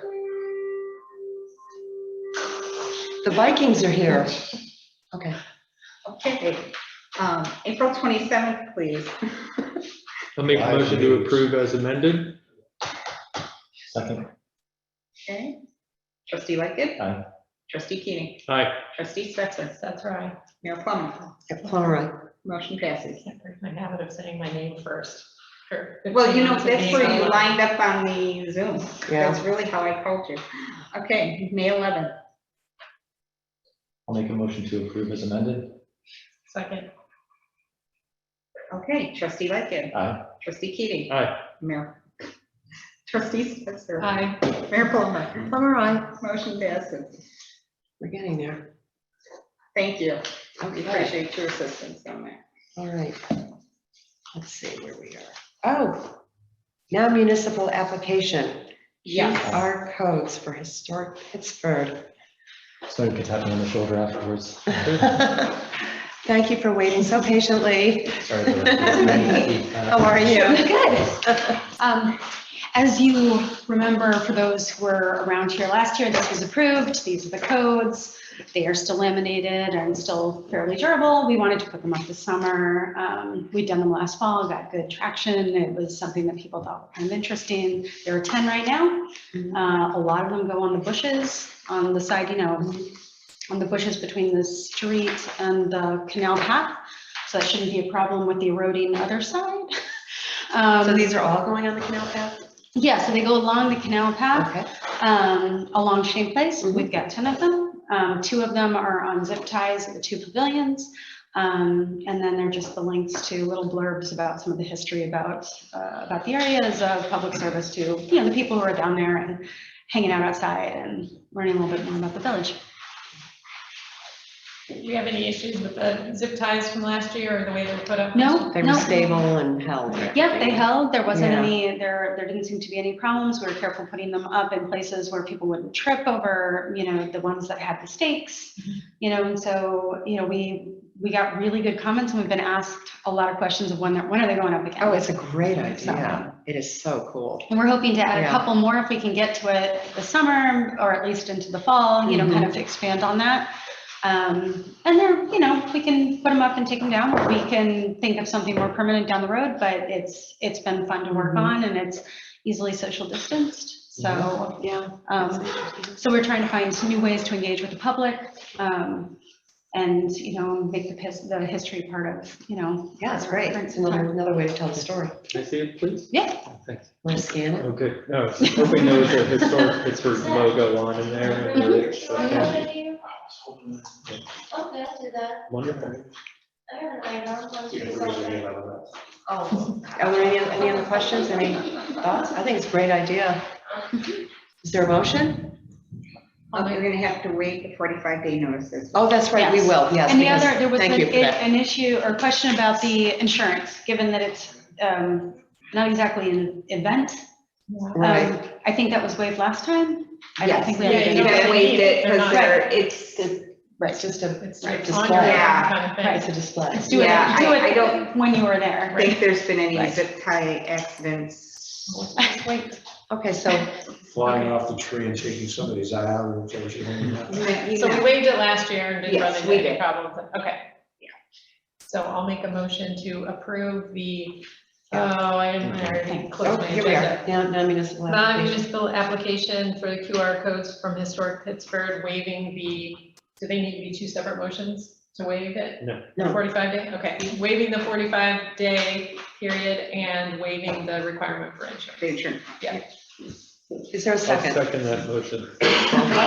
Okay, trustee Keating, Keating, aye. trustee Stetser, Aye. Mayor Plummer, Plummer, aye. motion passes. Thank you all. Thank you. Thank Great you. project, thank you. Terrific work. Can I to bring something before the board on behalf of Zach. It's in the same vein as these QR codes. I guess he's been getting a lot of communication from residents who are confused as to where they can dock their boats. So it was his suggestion to put up some QR codes, maybe with that information on there for a little bit of convenience for the residents. A lot of the times people from out of town that go in here, they tie up on our side of the canal. And they don't have the information really available on the protocols for docking. That's a nice idea. Great idea. Yeah. So quick access for them would be something along those lines. I think more information. Does the town do anything? I don't think the town. We does. should collaborate with the town on that. I Yeah. think that's something we can, I know Carrington does. yeah, Great idea. Yeah. It's been really busy. I think Oh my people are gosh. traveling, they've been running the Yeah. canal boats and. Yep, and I'm not always there on, the times that they Right. would call, and it's not considered an emergency on weekends. you know what, I'll Sometimes follow I up can with Bill help that. Smith too, so we can work with the Great town idea. perhaps on that. My only suggestion is maybe make them a different color since we have first going Yeah. along. You don't want people to Yes. be looking up doc information Color and get a code. little history, so Mhm. we're making you do that. Yeah, well, we'll work on that. We'll get back with that. Because people are visiting upstate Europe. Yes. Yeah. Exactly. Okay, great. Let's see. Oh, next item, the resolution for the stewardship committee. Okay. So let me find that one. Well, I had a chance to take a look at that. Thank you, Jeff, very much for putting that together.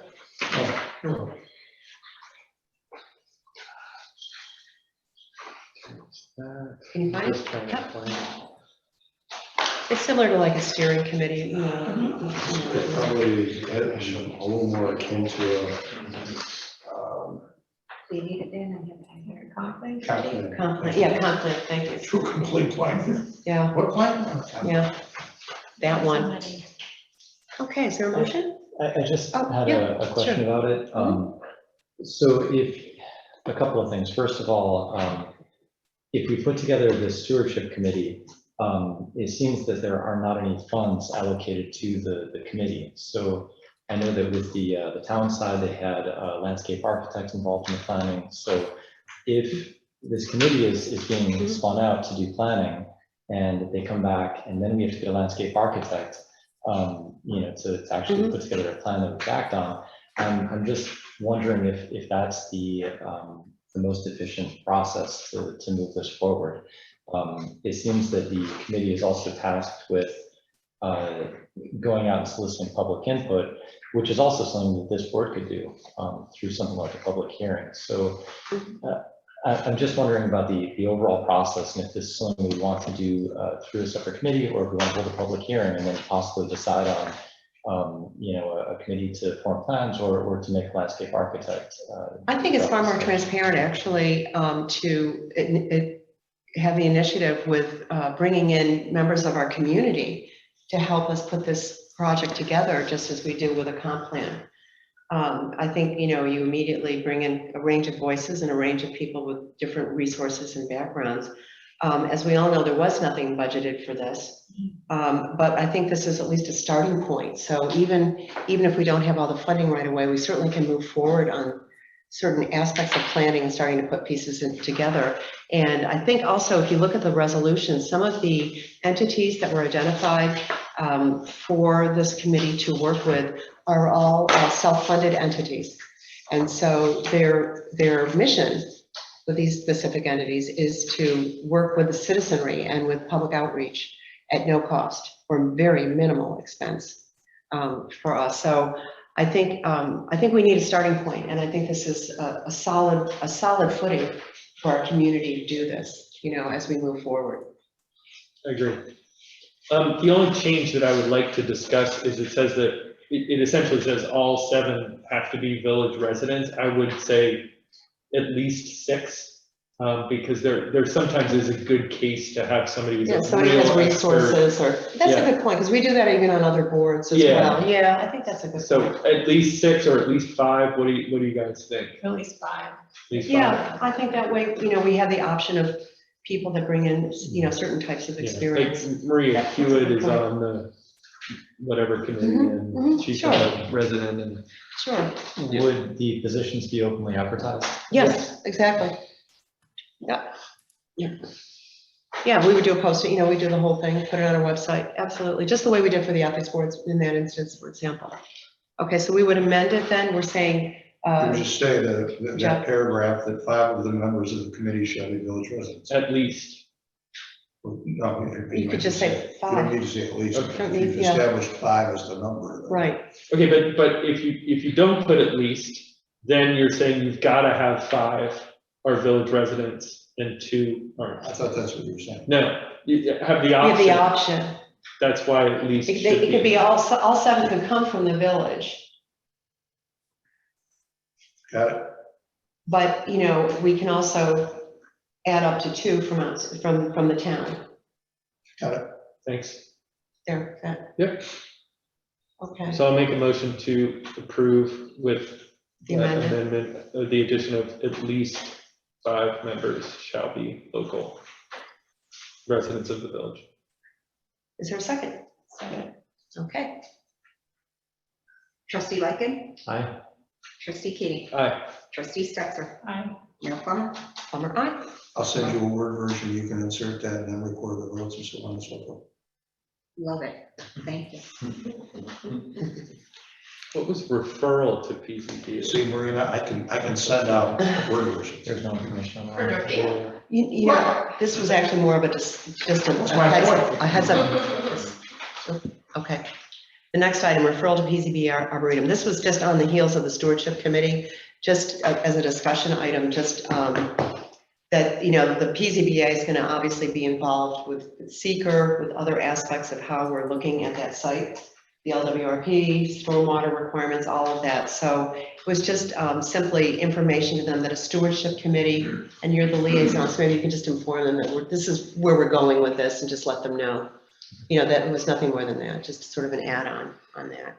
So we're referring that to them now, or we're referring that to them after the stewardship? committee? After, but I just think, you know, give them a heads up, that's all, because it's. Hold on, can I finish? the Oh, I'm question? sorry, I thought Yeah. you finished.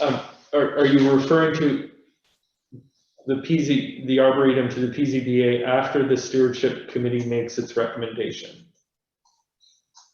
Yes, Jeff's raising his hand. yes, Jeff. So I see the stewardship committee making a recommendation to you. Well, You'll formalize a plan. The plan will be sent to the PCBA. Okay. they don't directly recommend, but what I'm trying to say, and I think it's simpler, and I probably have made it more complex. We just agreed to form a stewardship committee. I think it's important that we at least let the PZBA know that this is where we're headed. Okay, because Coming down the it's, pike. yeah, Yeah. it's a project and it's something they need a heads up on. Okay. Nothing more than that. Sure, so I'll inform them. Thank you very much, appreciate it. Okay, next up, marijuana legalization. All right, and you, I think our code already says that it's not permitted. That retail establishments are not permitted for medical or recreational marijuana. I don't think so. I think it does. Was that, But even if it did, I would suggest you need a local law that if you choose to opt out, that it's a local law adopted after the enactment of the legislation. Okay. So that's the question. Whether or not, you want to keep going? The local law, the choice you have is opt out of, and Dorothea, you're gonna correct me when I get this wrong. gotcha. To opt It's out complicated. of retail and to opt out of places where you can use, the lounges, or, yeah, whatever you want, whatever they're called. they can all, you know. An establishment that would allow on-site use is what it is. You can opt out of one or both of, or none, either of those. Mhm. If you choose to have legislation opting out, you need to do it by local law, so do what we all talked about for, 5 or 10 minutes before, for the expansion of the copper leaf. And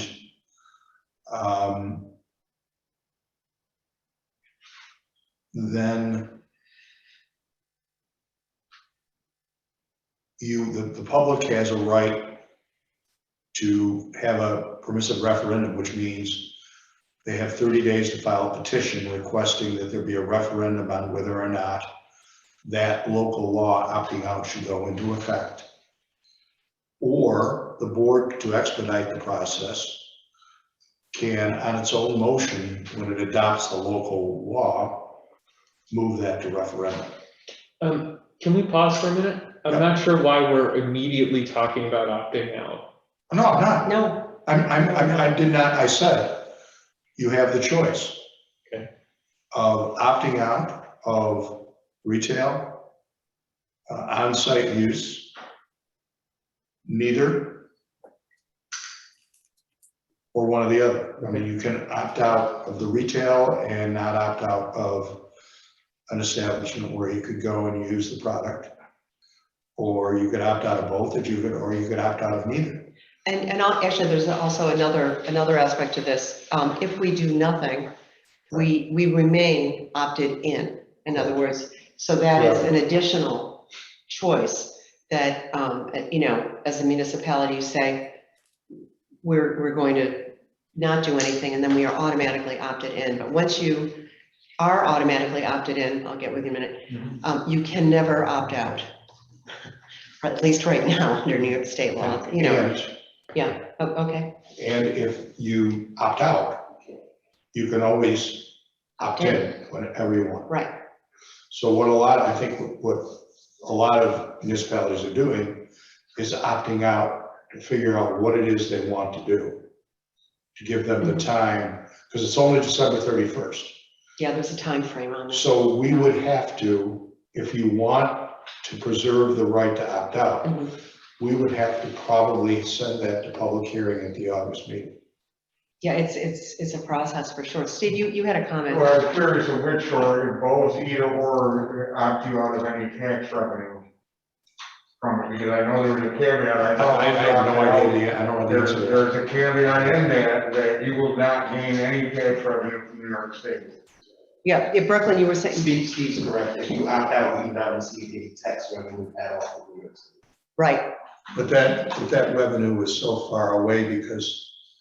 Well, I think once you do opt out, you kind of want. No, I'm sure if that's the case, if you opt back in. I'm not sure, it's on this question yet, somebody might. It would have to be a clarification with NICOM. I mean, you know, this is all still kind of coming Yeah, down. the my pipe. understanding is once you opt out, you can opt back in, you get the revenue back. It's being out, you lose the revenue. I didn't know if it was permanent or just, you know. My point on that is there's not going to be any revenue for a while because there's not going to be sales or use for a while. Because New York is not geared up with their regulations to set up the establishments. Yeah, I think they're looking, what, 2 years out? That Yeah, they're, it's about 2 years I out. think They that's what have we were the- told. They're forming like the liquor authority. yeah, they're very Or similar. That to Yeah, they are oversee allowed it, and they to, haven't right? even got that. Yeah, so they have to form the authority who's then going to have to come up with their rules. And that, as Dorothea says, is probably 2 years away. So we're not talking about a revenue issue for A while. a while, and you can certainly get your ducks in a row long before we ever got regulations. Yeah, because there's also a third aspect to this, which is there's going to be state-controlled dispensaries. And I'm not sure how many they're going to have. It's not very many. Very minimal. Yeah, so it's nothing that we would probably affect us. But so we're just only looking at, you know, these specific. Wouldn't that come under the umbrella of the retail? These are, there's only going to be like 12, yeah, I think it might be agriculture, yeah. Yeah, I think it's very limited, and I think it is. It's like 12 of them, 10 or 12. Yeah. And they're going to be controlled. We're an anxious twitched over here. They're going to be controlled regionally. I mean, you know, regional at one, so it's not. We might see one or two. in- Maybe in our area. Maybe. It's, Just curious, would that open up a whole new zoning yep, law? Mhm. So that's where the board that would will be want to spend reviewed that from time. scratch.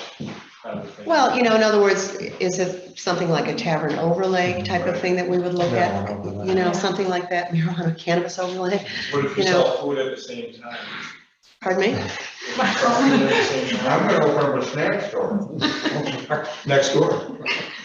What kind of food, like We're junk going food, down a like path. burritos? Tacos. Really good Mexican food, you know, and, you know, a cafe. The Pizza. special sauce, I know, okay.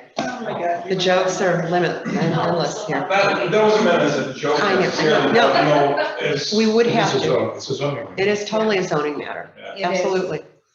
And there's certain things you can control and certain things you can't. Right. And Mhm. those rules are still coming. They're in As flux. Nikon says, it's all in flux. This is to be announced as we go along. So, If we don't opt out, do we have the right to control over the zones? yes, you still have that right.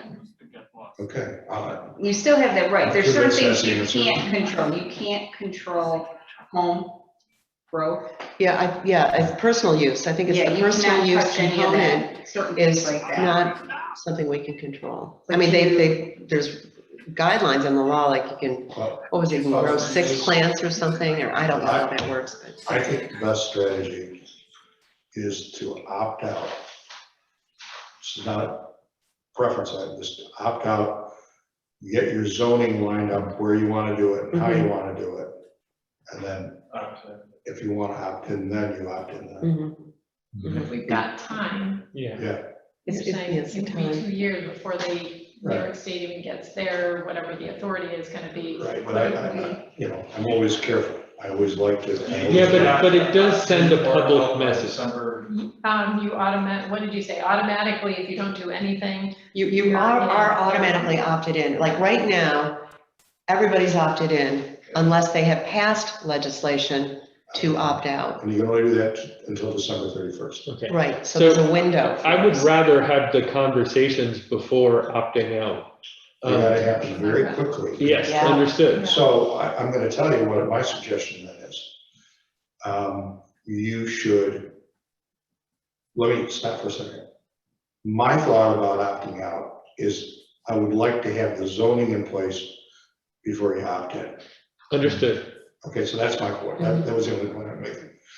But if you're not going to opt out, if that's a thought, then you better add this to the workshop. Because we Yeah. need to Start get this, addressing we zoning. really need to get opting out going.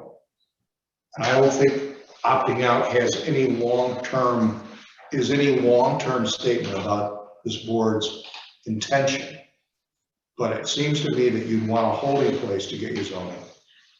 Either way, we need to do the zoning, either way. And there Either still way. is the same window because we're still 2 years out, even if we stay opted in. You know, in other words, if I'm understanding how it's still in the future. You have 2 years to get Yeah. everything sorted out. Right, Well, either, you know, 2 years Or more. or as soon as they next year, get as it soon as they done. get it done. I would. well, Either it's still way- a window. it's Either still a way, significant if I were amount. the board, I would suggest getting a group together and getting on this right away. Yeah. Because you want to get this resolved. What do you want to handle? Yeah. It's limited what you can handle, but you need to handle. Yeah, and the other thing I was thinking of, Dorothy and I were talking about this, there's an application, there was the firm that I was asking you about, Highland Planning, and they have an application that, where you can work with your community, and people download the application as, what was it called, public Highland input or instant input. So we could potentially, you know, it's another way to reach out to our residents, to just, you know, mini surveys, getting feedback, and I'm thinking in this instance, but it could be in a number of instances. I think that'd be kind of a cool thing to explore for our community. Pardon me?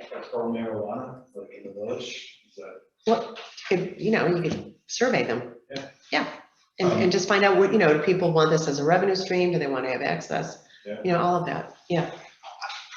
I'm very cautious, so I always like to have a placeholder. Mhm. I like it to be on our timeline, not somebody else's Mhm. timeline, but that's just my opinion. No, I understand, I understand. And I don't want to put that placeholder in until we've had the conversations.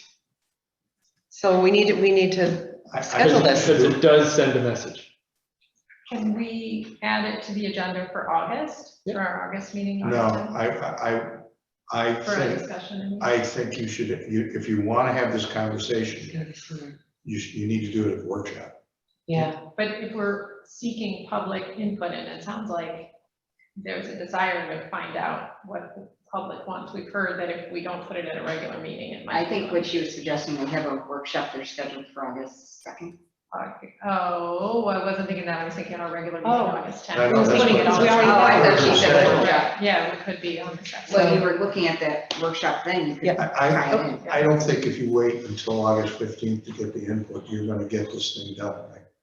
yeah, Justin. By December 31st? Yeah, there's a lot of. There's a lot of moving parts. Because then you got to do the local law, time frame it takes to do the local law. You know how long that takes, because we just went through that process. Then you have to do either a mandatory or a permissive referendum, and then you're going to be rolling the dice about whether or not you're going to move it yourselves to a referendum, which is mandatory, that turns into a mandatory referendum, or you're going to wait the extra 30 days for the petition to be filed. Petition is filed on the 30th day, then you have to have the election. And you can't do it more than 10 days. For the referendum, yeah. And less than 60. So there's a lot to do before Understood. December 31st. Understood, and I don't want to opt out of a revenue stream until we've had conversations.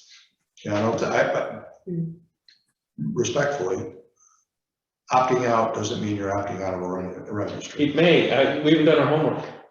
Well, no, we have done that homework, because there's not going to be any revenue until the regulations happen. And whether or not you opt out of the revenue stream can be done. You can opt back in virtually as soon as you get the zoning done. Hold on, Zach. We may very well do exactly what you're recommending. I've heard your point of view. I want us to have conversations as a board and as a village before we take action to opt out of anything. That's certainly Thank you. Yeah, excuse me, I know Zach, but Justin, you had Yeah, a comment. I understand the concern about public messaging. I think that as a board, we deal with a lot of complicated issues, and I am confident that if we communicate the opting out as being able to implement the legislation that we want on the timeline that we want, that we can achieve our objectives. So I'm not as concerned about opting out, and I think that we can all consciously try to control that messaging to make it a possible outcome. Thank you, yeah, and I know Zach, you. I was just gonna ask, how simple is it to opt out before the 31st? So if it came down to a week or so before the 31st of December, is that enough time to do so? But that's my whole point, We have to is have a that referendum. that I think Yeah. that doing it at the August 15th meeting, setting it to public hearing on August 15th. I mean, is I'm gonna jump in. is tight. I'm gonna jump in. I'm gonna jump in.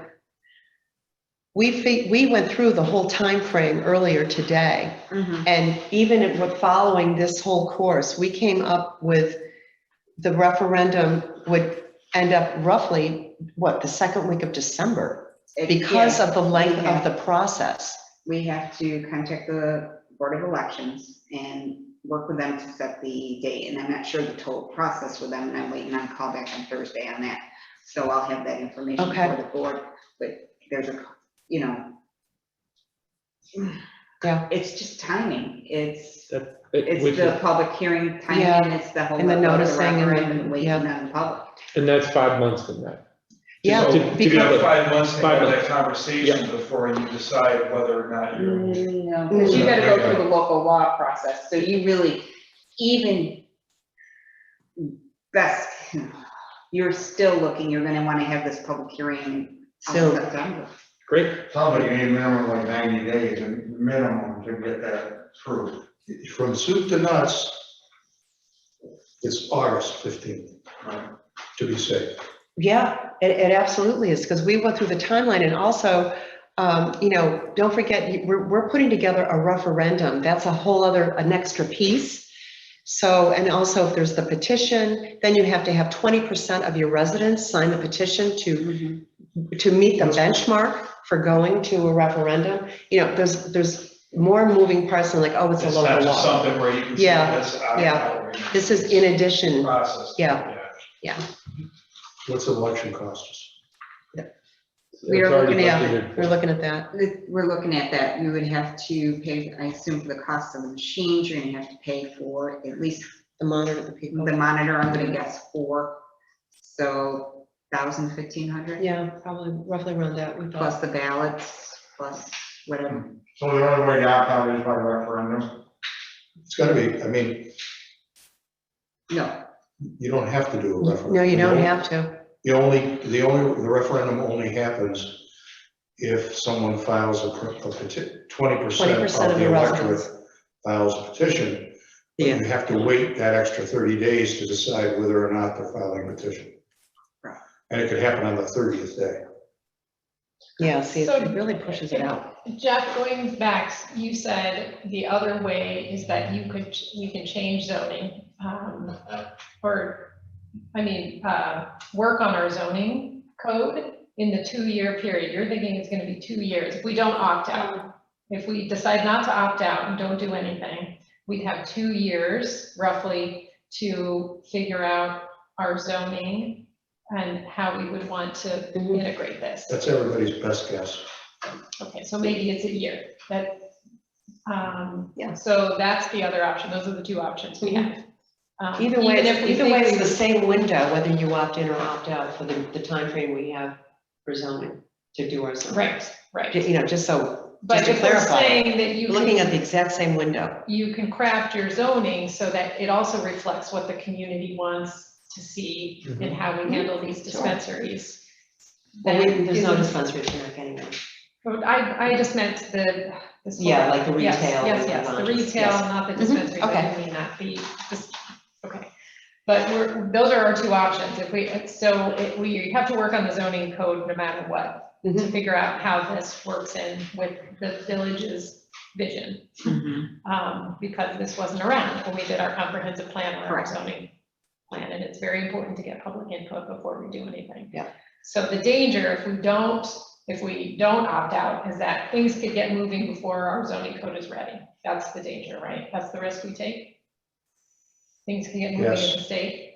That is the And risk. under the way our zoning code is currently written, since we didn't address this, we might run into problems if an applicant comes in and Could wants be to have an anywhere. edible Could be bar. anywhere.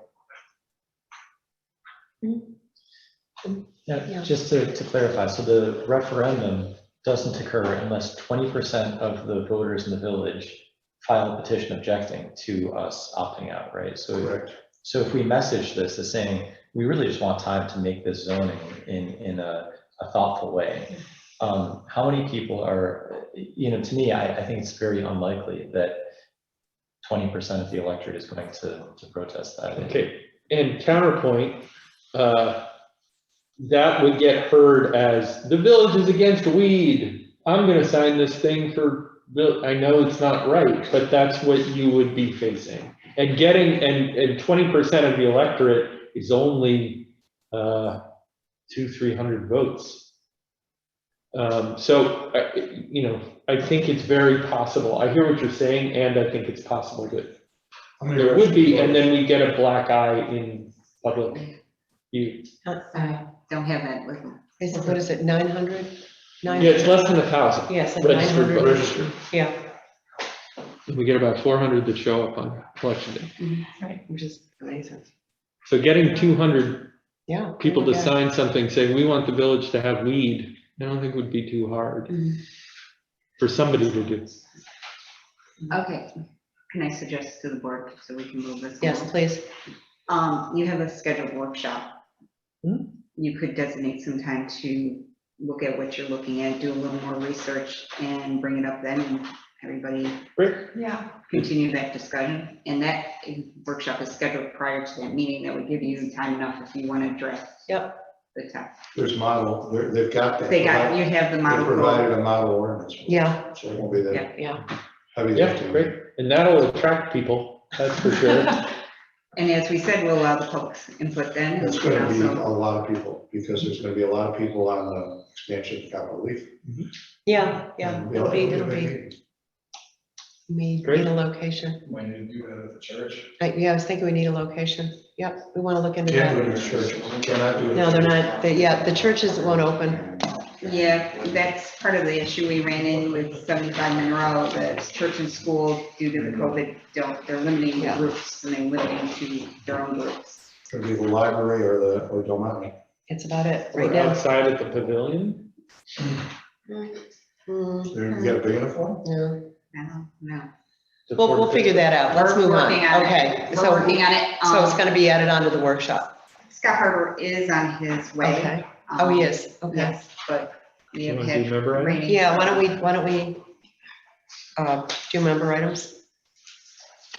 Two, and I forgot what one of them was. I have a. Oh, I've got, Oh, you I've do? Okay, go, you go got ahead. two and I'm remembering them. Oh, that's. So the that's first is a quick report. The mayor and I met with John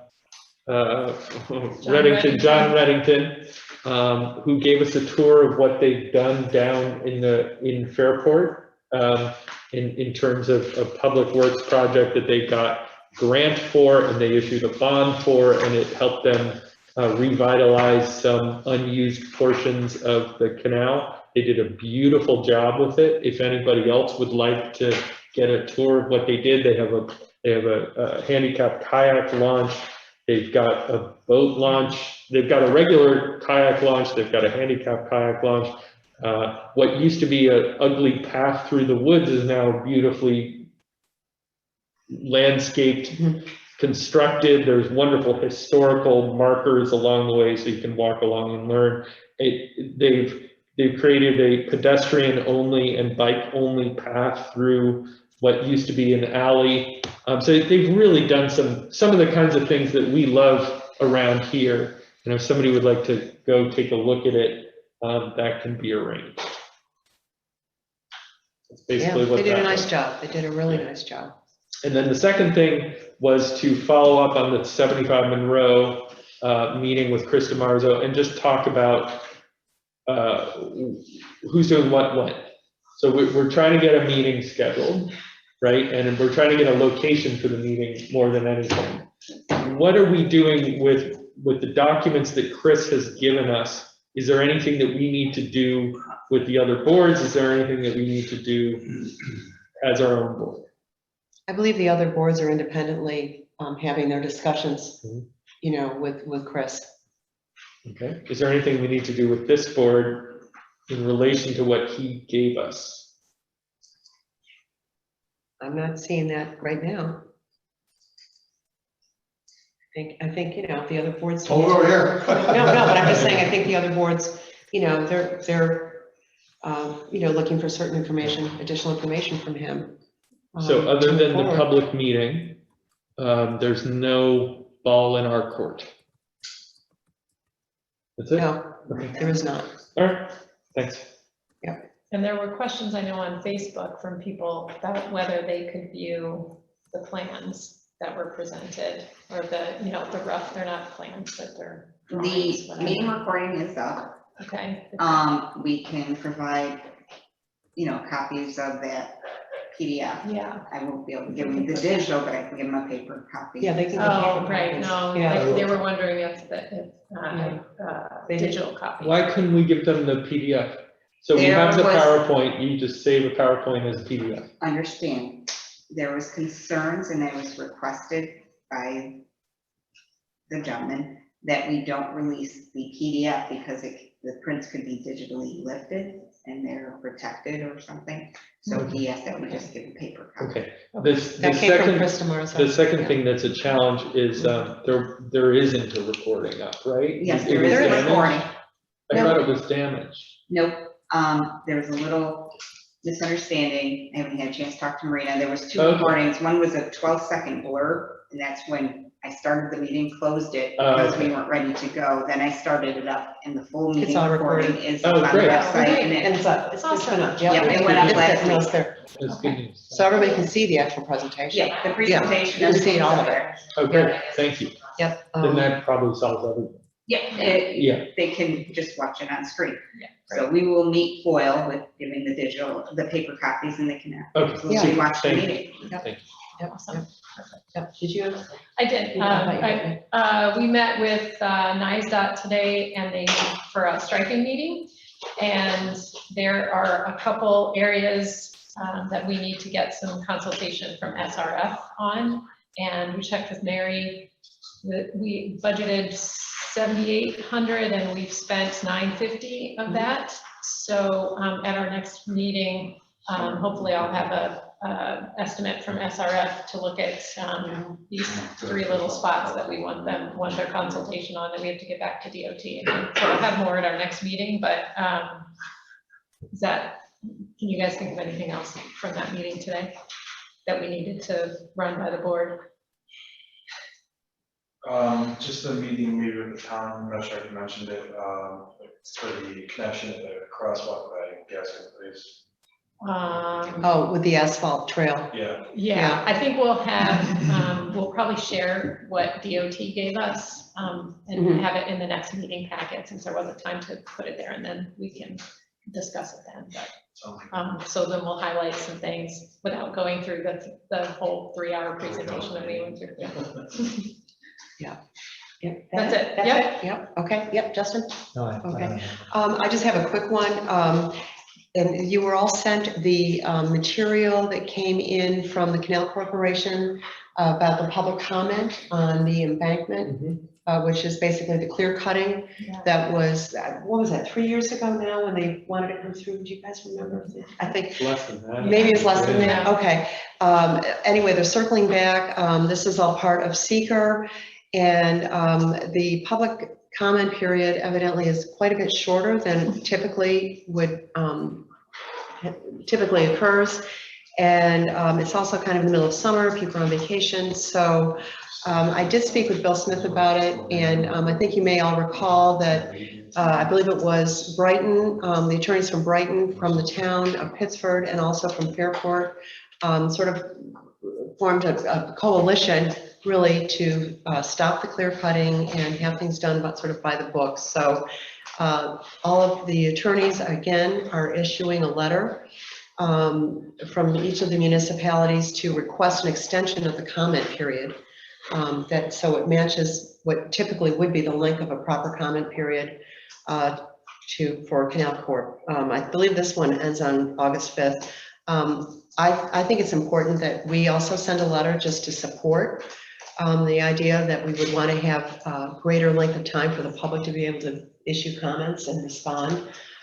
So I just would like to throw that, make the board aware that, just add our voice to it, just to extend that comment period. Would we join the letter with the town? Yeah, Bill sent me a copy of what they sent, and I said, well, we can he said, you can just use it as a template, Okay. and sort of forward it along with, our names on it as well. And I think that'd be appropriate. It's much more transparent. Okay, that's all I have. So are you gonna draft that? Yeah, oh, yeah, and I'll send it back out. Yeah, he just sent me the letter the other day, so. Okay, Yeah. thank you. Yep, and that's all I have, and I see Scott. Hi, Scott, how are you? Surprised you're still going at it. I know, What? we How are long have you too. known us? Yeah, really. Yeah. Do you need me for anything else, Mayor? No, all set, thank you. And we need you for this. I'll stay on. Yeah, thank you. I know it's a long day. Okay, come on up, talk to us, yes. We get to see you in person. Yeah, sorry. Wow. I'm a member of the planning board for the town of Victor, and they happen to have meetings on Tuesday nights. Oh, boy. So you're I hopping apologize. around. Wow. Sometimes- You had fun tonight already. Yeah, so I've had about 2 hours with them. And now you get us.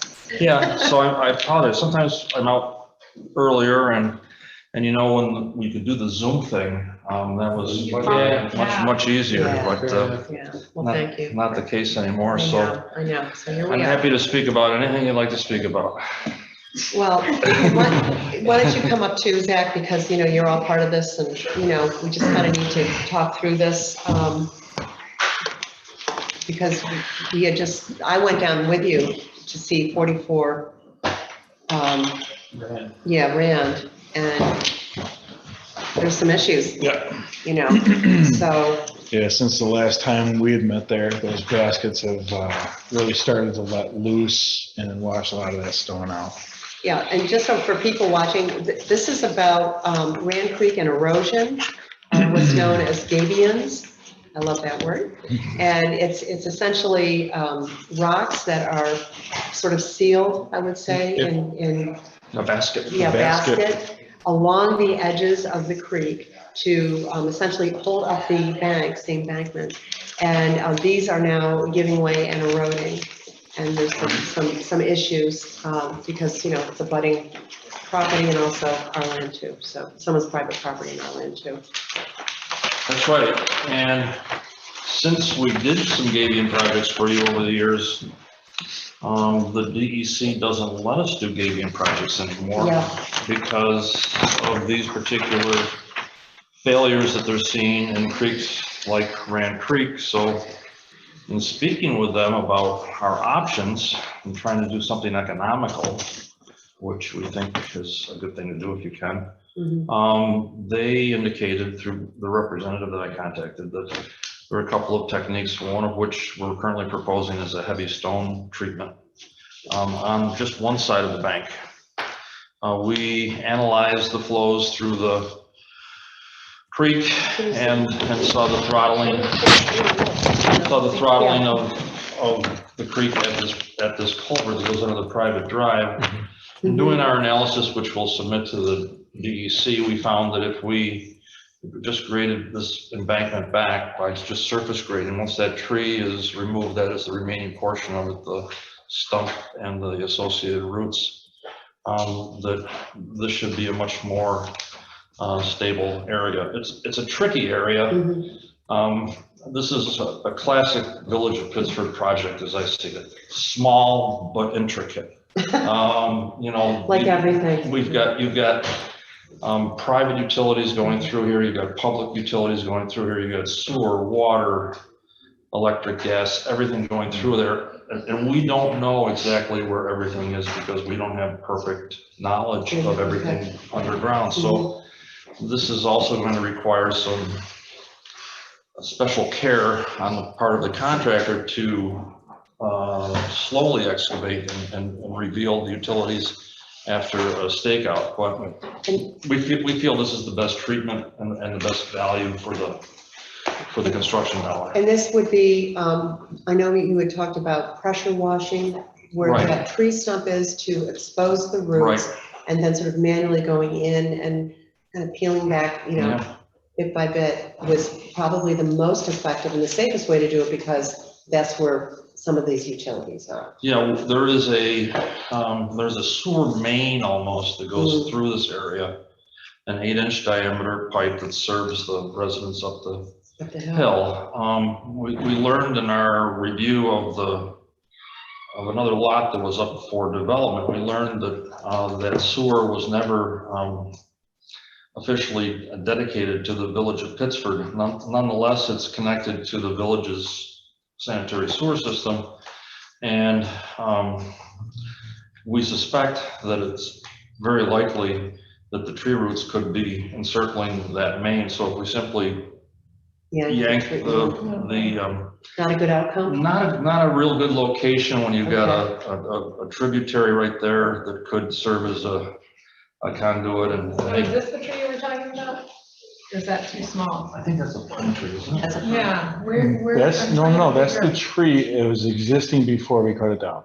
Okay, so that's the. Yeah, so the one on the far side of that bank. Okay, gotcha. All right. So the tree is gone, but the stump is there. And a colleague of mine who's a landscape architect recommended that high pressure water technique for this type of situation, to just expose everything and remove it progressively and avoid any type of calamity, utility calamity. So as we got further into this, we think these plans are ready to submit to the DEC and the Corps of Engineers under a joint permit. We filled out an environmental assessment form, just a short EAF.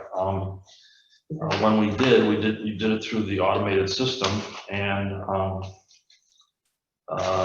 there are 2 items that get flagged. One is archaeological, and one is historical. So we submitted a request for interpretation to SHPO and are waiting to see what they feel about it. But I believe that when our plans are submitted to the DEC Corps of Engineers, one of their first questions is going to be, did the village do an environmental determination on this? And so we wanted to provide this for your environmental determination. So that's kind of where we are. Zach talked to me a little bit about costs. Yeah, that's always a question we're going to ask, always. Yeah, so I'll put that right out there. I was contacted by Bob and Frank earlier on this year, and they asked me for budgetary purposes how much I thought it might cost to do this. And at that time, the conversation led me to believe that this was going to be an in-house DPW type of project. So I estimated somewhere around $5,000, which would largely be materials. Talking with Zach would like to have a contractor do this work. For lots of reasons. We don't have the equipment necessarily to, I don't know the size of these stones that you're anticipating and putting in there, but our equipment is light duty in terms of being able to lift, tons at a time. We don't necessarily have the background and the skill to do a lot of this work, and not something I really want to have to go back and revisit because something failed down the road because it wasn't done properly in the first place. So because of those reasons, I would ask to remove us from that responsibility and get a professional. And get a contractor in that has the necessary insurances, so if something does happen, that they're covered. Because there are lots of utilities, as Scott was saying. Yeah. If something fails, I'd prefer it to be on someone else. So let me ask you this: are these considered almost two separate projects, revealing the stump, getting rid of that, or is this all part of one? Is this something a contractor would be able to do? Yeah, with the stump, peeling this back and then doing the remediation with the embankment? Yeah, I think, well, the village has a contractor or two that they work with on kind of a regular basis that I think they have a good relationship with, and I think you could assign this project to that individual. I think the dollars, we haven't run a full-blown estimate, but I imagine that if you put it out to bid, it would probably come in somewhere around 15,000. And I think that's under a threshold for you folks, if I remember it. Is it 19 or something like that? That's a threshold? Just 20. 20. Just curious if that includes the material This would be a as well. public works, so it's, Is it 20? 20 is the threshold? Yeah. So I think, and I haven't run the numbers for sure yet, but I having done quite a few of these, I think you could probably come in at or under that, which might allow you to avoid the whole public bidding process, which is very cumbersome and very expensive, quite honestly. It's a lot of administrative stuff that you don't really get much value for after the project's said and done. So, I'd be happy to refine the numbers a little bit and maybe talk to whoever. We would want that. My recommendation is to have this as a complete project, both sides of the bank, including the removal of the stump. Given that if we're going to be blasting dirt away from that, there's got to be some sort of sediment control put in place. Like I was talking about, damming upstream. And to do that twice seems unnecessary, so you may as well just do it once, have the job started and finished while that is dammed and the water being bypassed to downstream, rather than going in there and disturbing things twice to do that. Yeah, and one of the things I've learned in this business is if you can possibly assign, the whole project to one individual and make that individual responsible for it, that tends to work out better. There isn't a lot of this going on. One bird to chip. Yeah. Well, we definitely need the refined numbers, so we really know where it's going. I'd be happy to get those. Thank you. That would be great. Do you need to take anything further with the environmental, Scott, or we have to wait? Well, we contacted SHPO because that's becoming almost our go-to response when we get these automated check boxes here. But there's gonna come a time when the board is gonna have to adopt this, right? Yeah, and That's not yet. well, I've spoken with Steve a little bit about seeker in the village, and he seems to be your seeker person, so I would leave it up to Steve or whomever as to whether he agrees with use of this short environmental assessment form. I mean, we've done Gabion projects in the past, and I don't ever remember doing much more than a short EAF. I can't imagine why this would be a full-blown. full, Yeah, I can't imagine either, but that's up to it's you. probably gonna be maintenance of existing facilities or, yeah, It's moreover a type 2 action, which is a maintenance action. yeah. So, yeah, I think this is gonna be an unlisted action. I think you're all right in the short form. My question is, we probably ought to wait for SHPO to respond for the board to adopt this form. Or Yeah. adopt the neg deck, I mean. Yeah, I think so. And we have another inquiry into them on another project. And they don't seem to be especially fast these days. I don't know why. Sometimes they are, and they have an automated process. They have a website, Chris Cultural Resource Information System, and you get on there and you put in all your information and you hit return, and sometimes you hear back. Well, they send you an email anyway. And they say An auto reply, you get the auto reply, They right? send you an email and say that they got what you sent them.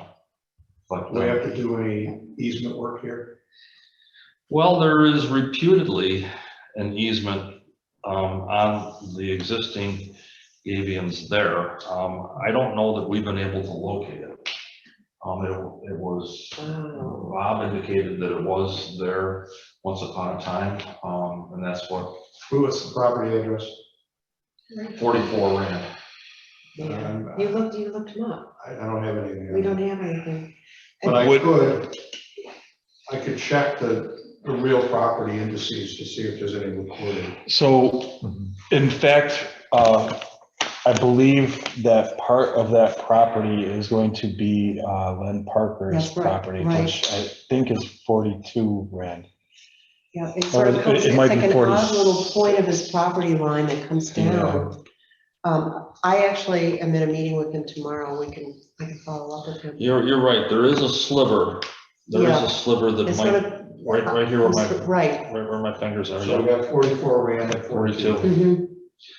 All right, so if there's not, can you give me do you need a temporary construction easement and a permanent easement, or what do you need? Well, I think that this kind of follows through with our discussion on South and Boughton, right? I mean, maybe as with that location, where for reasons not exactly known that the easements didn't get filed, maybe we should take another bite at the apple here and get our easements filed. Permanent maintenance easement for the Gabions. Do you need a construction easement that's bigger, or? Well, let's see, we have our public right of way is right here. It's really just this area. I mean. Okay, so let me go back a step. You tell me what easement you need, and then give me the descriptions, and I can clear the docs. Okay. Sure. Sure, we That can do works. that. All right. Trying to understand it, you're just gonna tell me. Yep. Specifically just for this project? Yeah. All right, we haven't even gotten to. We're not okay. looking No, I at mean, it. Well, both. I mean, we should probably also look at a permanent maintenance easement if we're going in and. Well, that was my point. I think Zach's point was that we're talking only about this project. Just this project right now. We might need, according, whatever you tell me, we're gonna need either one or two easements for each piece of property. Yeah. I understand there's more coming, and that'll be the same issue. Right. Yeah. Yeah, I would hope that, I think you and I had this conversation recently, is that by virtue of doing this work, I guess, again, hopefully the owners of the property recognize the benefit and are willing to. If they don't, then we're. Give an easement. If we really need to do this, we'll need to condemn the easement. Yeah, which takes a lot of time. Takes a lot of time. Yep. So I think this is a positive thing for Right, right, everybody. oh, I know, I understand, I'm hoping that they will see it that way. Yeah, Yeah, Who's the owner I'm of 44? anticipating the work that was done Oh, he's on South Main Street, where the Rand crosses under South, Rand Big crosses under South Right. Main Street, the backlit properties. So 44 is gonna do the. Rand, right. And the other one's Len, what's Len's? Scott last name? back in around 2000, put in more Gabions down on that end Oh, also. so that's there's another one coming up. Okay. Trying not to look at it yet. Okay, because I don't so, want yeah, to so this is until- something, you know, in other words, these Gabions that we're talking about, there's other areas Yes, throughout, you know, our community that will be coming up in this fashion, most you know, likely. yeah, so we have to be prepared. Trying to do it one at a time, Mhm. and, you know, the Yeah, less it's a I big know, deal. the more we It's a can big- focus it on is. one at a time. Okay, It's, you know, when we did the Gabions, and I started out with you folks 20 some odd years ago doing the Gabion project where the high tension wires are on the south side of the village. The banks were eroding and the Gabions were the best bang for the buck in terms of being affordable. But I have seen, and I hate to agree with the DEC sometimes, but I guess I have to, that they do have the potential for failures under high velocity conditions. wow, So here we're using heavy stack stone. It's about 50 pounds per stone, plus or minus, Okay, on fabric that's keyed into the slope. But one of the first things we're going to want to do is verify where these utilities are and make sure that our cut depth is not going to take out anybody's service. And there Yep. could be, you know, for the contractor who's proposing to do this, there could be some change orders depending on what we find for utilities that we just don't know at this point. yep. A lot smaller than what I was anticipating. I was thinking in my head, something that's on the shore of the lake, shoring up the banks Zach, there. is there a point, and since we're going to be doing this in a lot of areas, is there a point in having your team gain some expertise in placing the stones or acquiring some equipment necessary to do that? This would obviously take excavators, which, you know, I mean, it's always available for rent. Yeah. We're willing to give anything a shot. The thing I like about somebody else doing is the insurance. piece. Yeah. it's the, yeah, No, it's not us. yeah, they're It's responsible, you. they're responsible. And not having that expertise means more time spent trying to do something where someone who is proficient would be able to do it more proficiently. Yeah. A project like this could turn into a month of work for us, which takes away from a lot of other stuff. And there's that not we- a small portion of it, you know, placement of the stones or something that you would feel comfortable with, I guess. I that's what- don't think a what it is. contractor would be willing Yeah. to separate Yeah.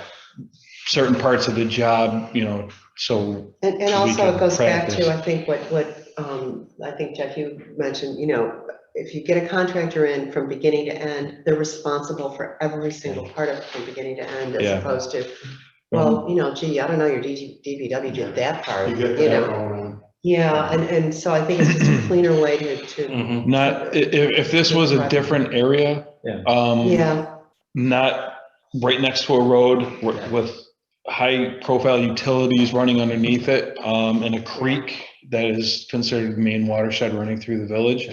I think, you know, we'd love to take on that kind of a project, and I hope we can get to that point someday.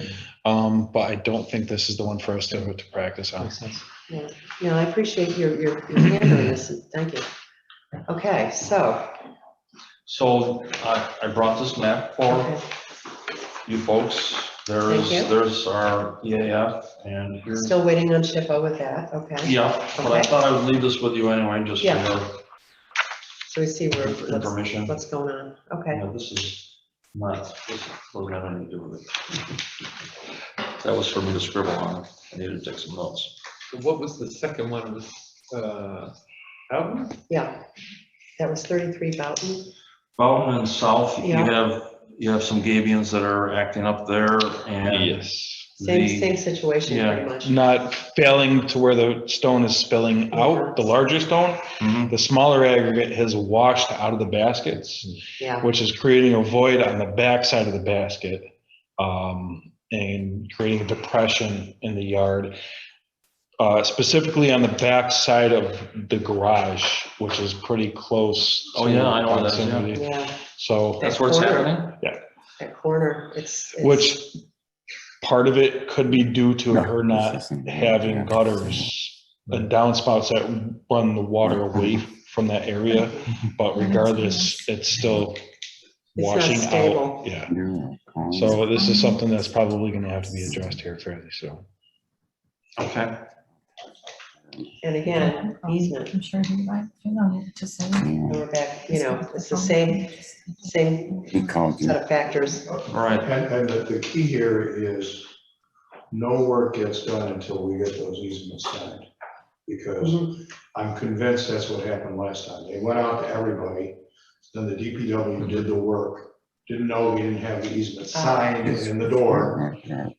There's no incentive after that for anybody to do it. Yeah. If you tell them your house is gonna fall into the creek if you don't sign this easement, you can get people's attention. Yeah, that would work. Yeah. Okay. Where do I sign? So Zach, for that one over there, is that where the creek kind of makes a right angle turn? Is that where it's happening? Yes. Near that garage that you're talking about? Yep, so it kind of runs parallel to south for maybe about 60 feet or so. And kind of hangs a left at about a 45-degree angle, and then another left heading directly toward Boughton. So in that area where it runs parallel from where it first turns left is where the Gabions start. Didn't we connect those Gabions to like a concrete retaining wall? Isn't there a concrete retaining wall there too? Further upstream, yes. Yeah. I'm just trying to refresh my memory. Yep.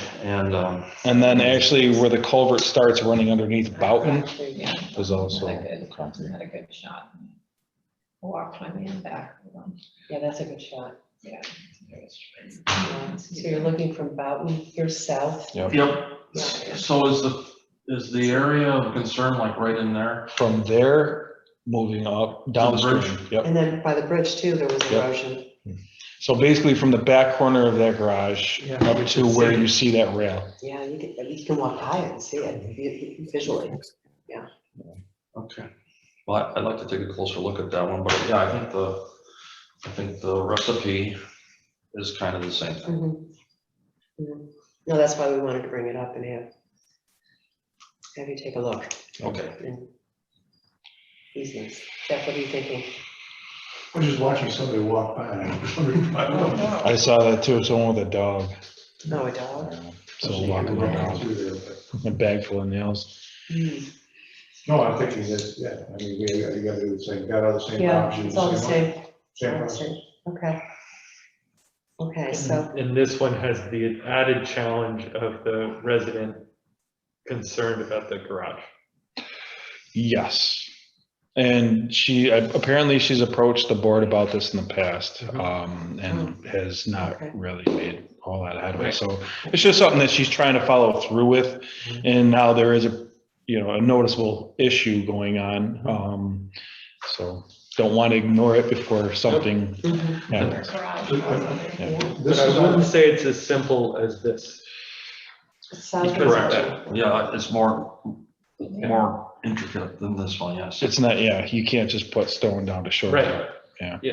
Jeff, you had a comment? This is the village's problem, right?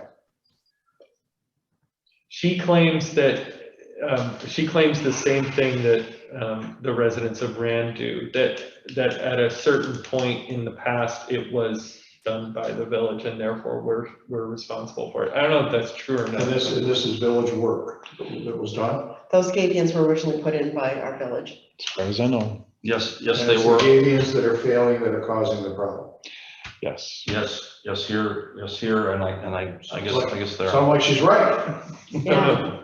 Well, the gutter is not an issue. Well, the gutter could be a contributing factor to it, but further downstream from where that garage is, you can still see where that smaller sediment in those baskets is washed out, which is also then taking the dirt that's on the backside of that basket out.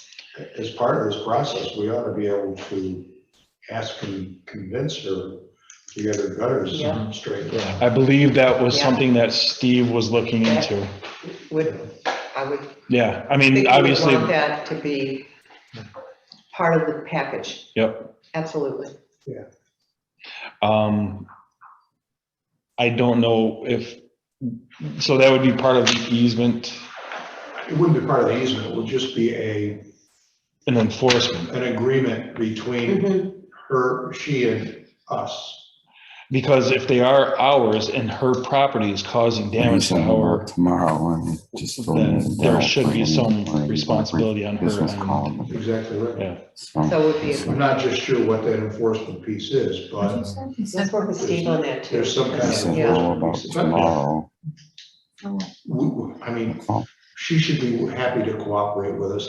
I think she would be, Yeah, yeah. so, you know. Yeah, this is, we'll do again, it's this- a good thing. Yep. We'll just do this collectively, you know, you do this, and we'll do that, and we'll Sure. have it in our records for the future. Yeah, that's a good thing. Her name is Kern.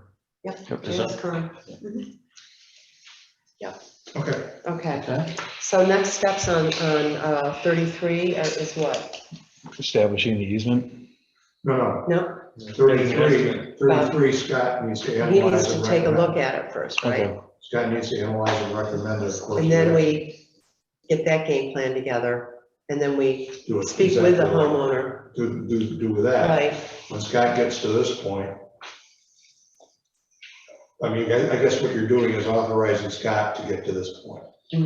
Well, the other thing I'm wondering is, do we need to look through our own records to find out what we have or haven't done on that location in the past? We've done a lot of digging around, and the only thing that we could find was the original plan for that, which had a construction easement, Right. and that was it, just for the project. just for the project just for the back project, in and no- 2001. Yeah, it was about 2001.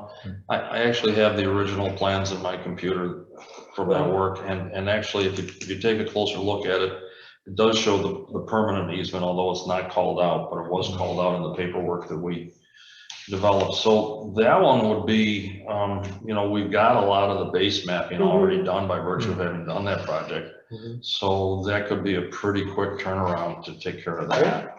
This one was kind of starting from scratch. But I did see, on the subject of who's responsible for this and the Gabions, I did see once upon a time a plan that was done for those Gabions by another engineering company.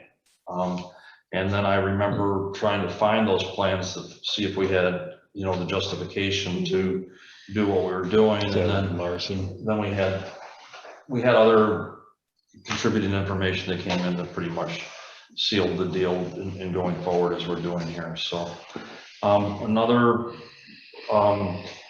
resident that was affected in the original Gabion projects that I got involved in, I think the last name is Vance. And they're the ones that have the property that Yeah, abuts but the. across Gaskin, from Gaskin place. right? Yeah, and I don't know, we might want to check the Gabions out over there. Like I was saying, I'm not sure I want to jump into that yet. Yeah, that's It's okay. gonna happen. I mean, I'm just we've got thinking it, if so- we're gonna get some momentum here and clean up some of these easements. While you're in there, get the Then we ball do. ladder too. if you're I mean, doing I this. can run over there and take a look at them and get an assessment of Yeah. the condition anyway.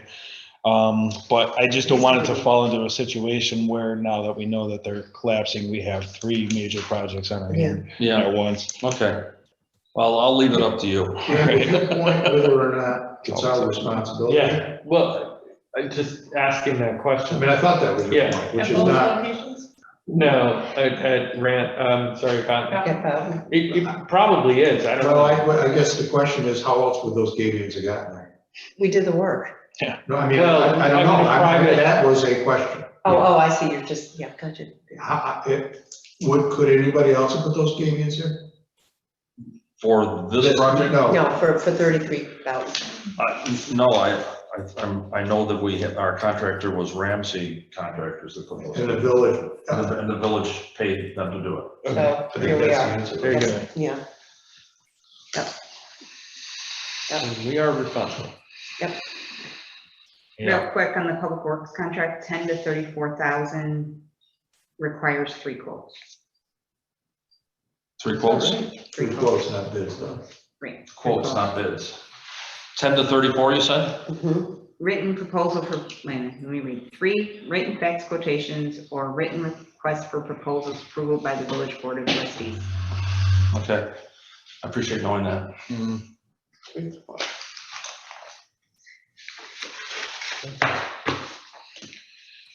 All right. My recollection when the Gabion project went out to be constructed in 2001, I think our numbers were about 150,000 at the time. That hurt a little bit. That was tough to swallow. Yeah, small choking sound over here. Yeah, wow. All right, well, that's good. Yeah, okay. Okay. Yeah. Thanks, Scott. Okay, you're welcome. So we all have our next steps, right? Thanks for holding on so I could No, get here. thank you very much, really. That's- They haven't lost I don't want to degrade your ego. But the board always seems to find something to talk I about. know. We're gonna keep going. Honestly, your timing was pretty perfect. Yeah, it actually did It's kind of very, work out, you know. Dorothea, would you like to hang on? Yeah. Sure. Yeah. You're the official person, right? Yeah, That's the official person. she's keeper of the flame. Do we need to authorize the request for Scott to do the work for? Probably, I don't know why you couldn't do it just like a simple resolution, say, Yeah. Scott, go ahead and engineer out 33,000. Yeah. I'll make a motion to have Scott do an assessment on the work. Okay. Second. Or 33 gone. Yeah. For 33,000, yeah. Trustee Lightgev, Aye. trustee Heating, Aye. trustee Stetser, That's all right. Mayor Plummer. Hi. Motion passes. Scott, get to work. Okay. Okay, we're all Make it set here, snappy. folks. All right. I make a motion to adjourn. Is there a second? Second. There is a second. Trustee Lightgev. All in favor? Trustee Heating, Aye. trustee Stetser, Bye. Mayor Plummer. Plummer, aye. Adjourn. Good night, everyone. My favorite Thank vote, you. Randy. Oh, is it me? But, It was. but luckily Are you still I left my recording or phone you- here 2 weeks Stopping ago. right Okay.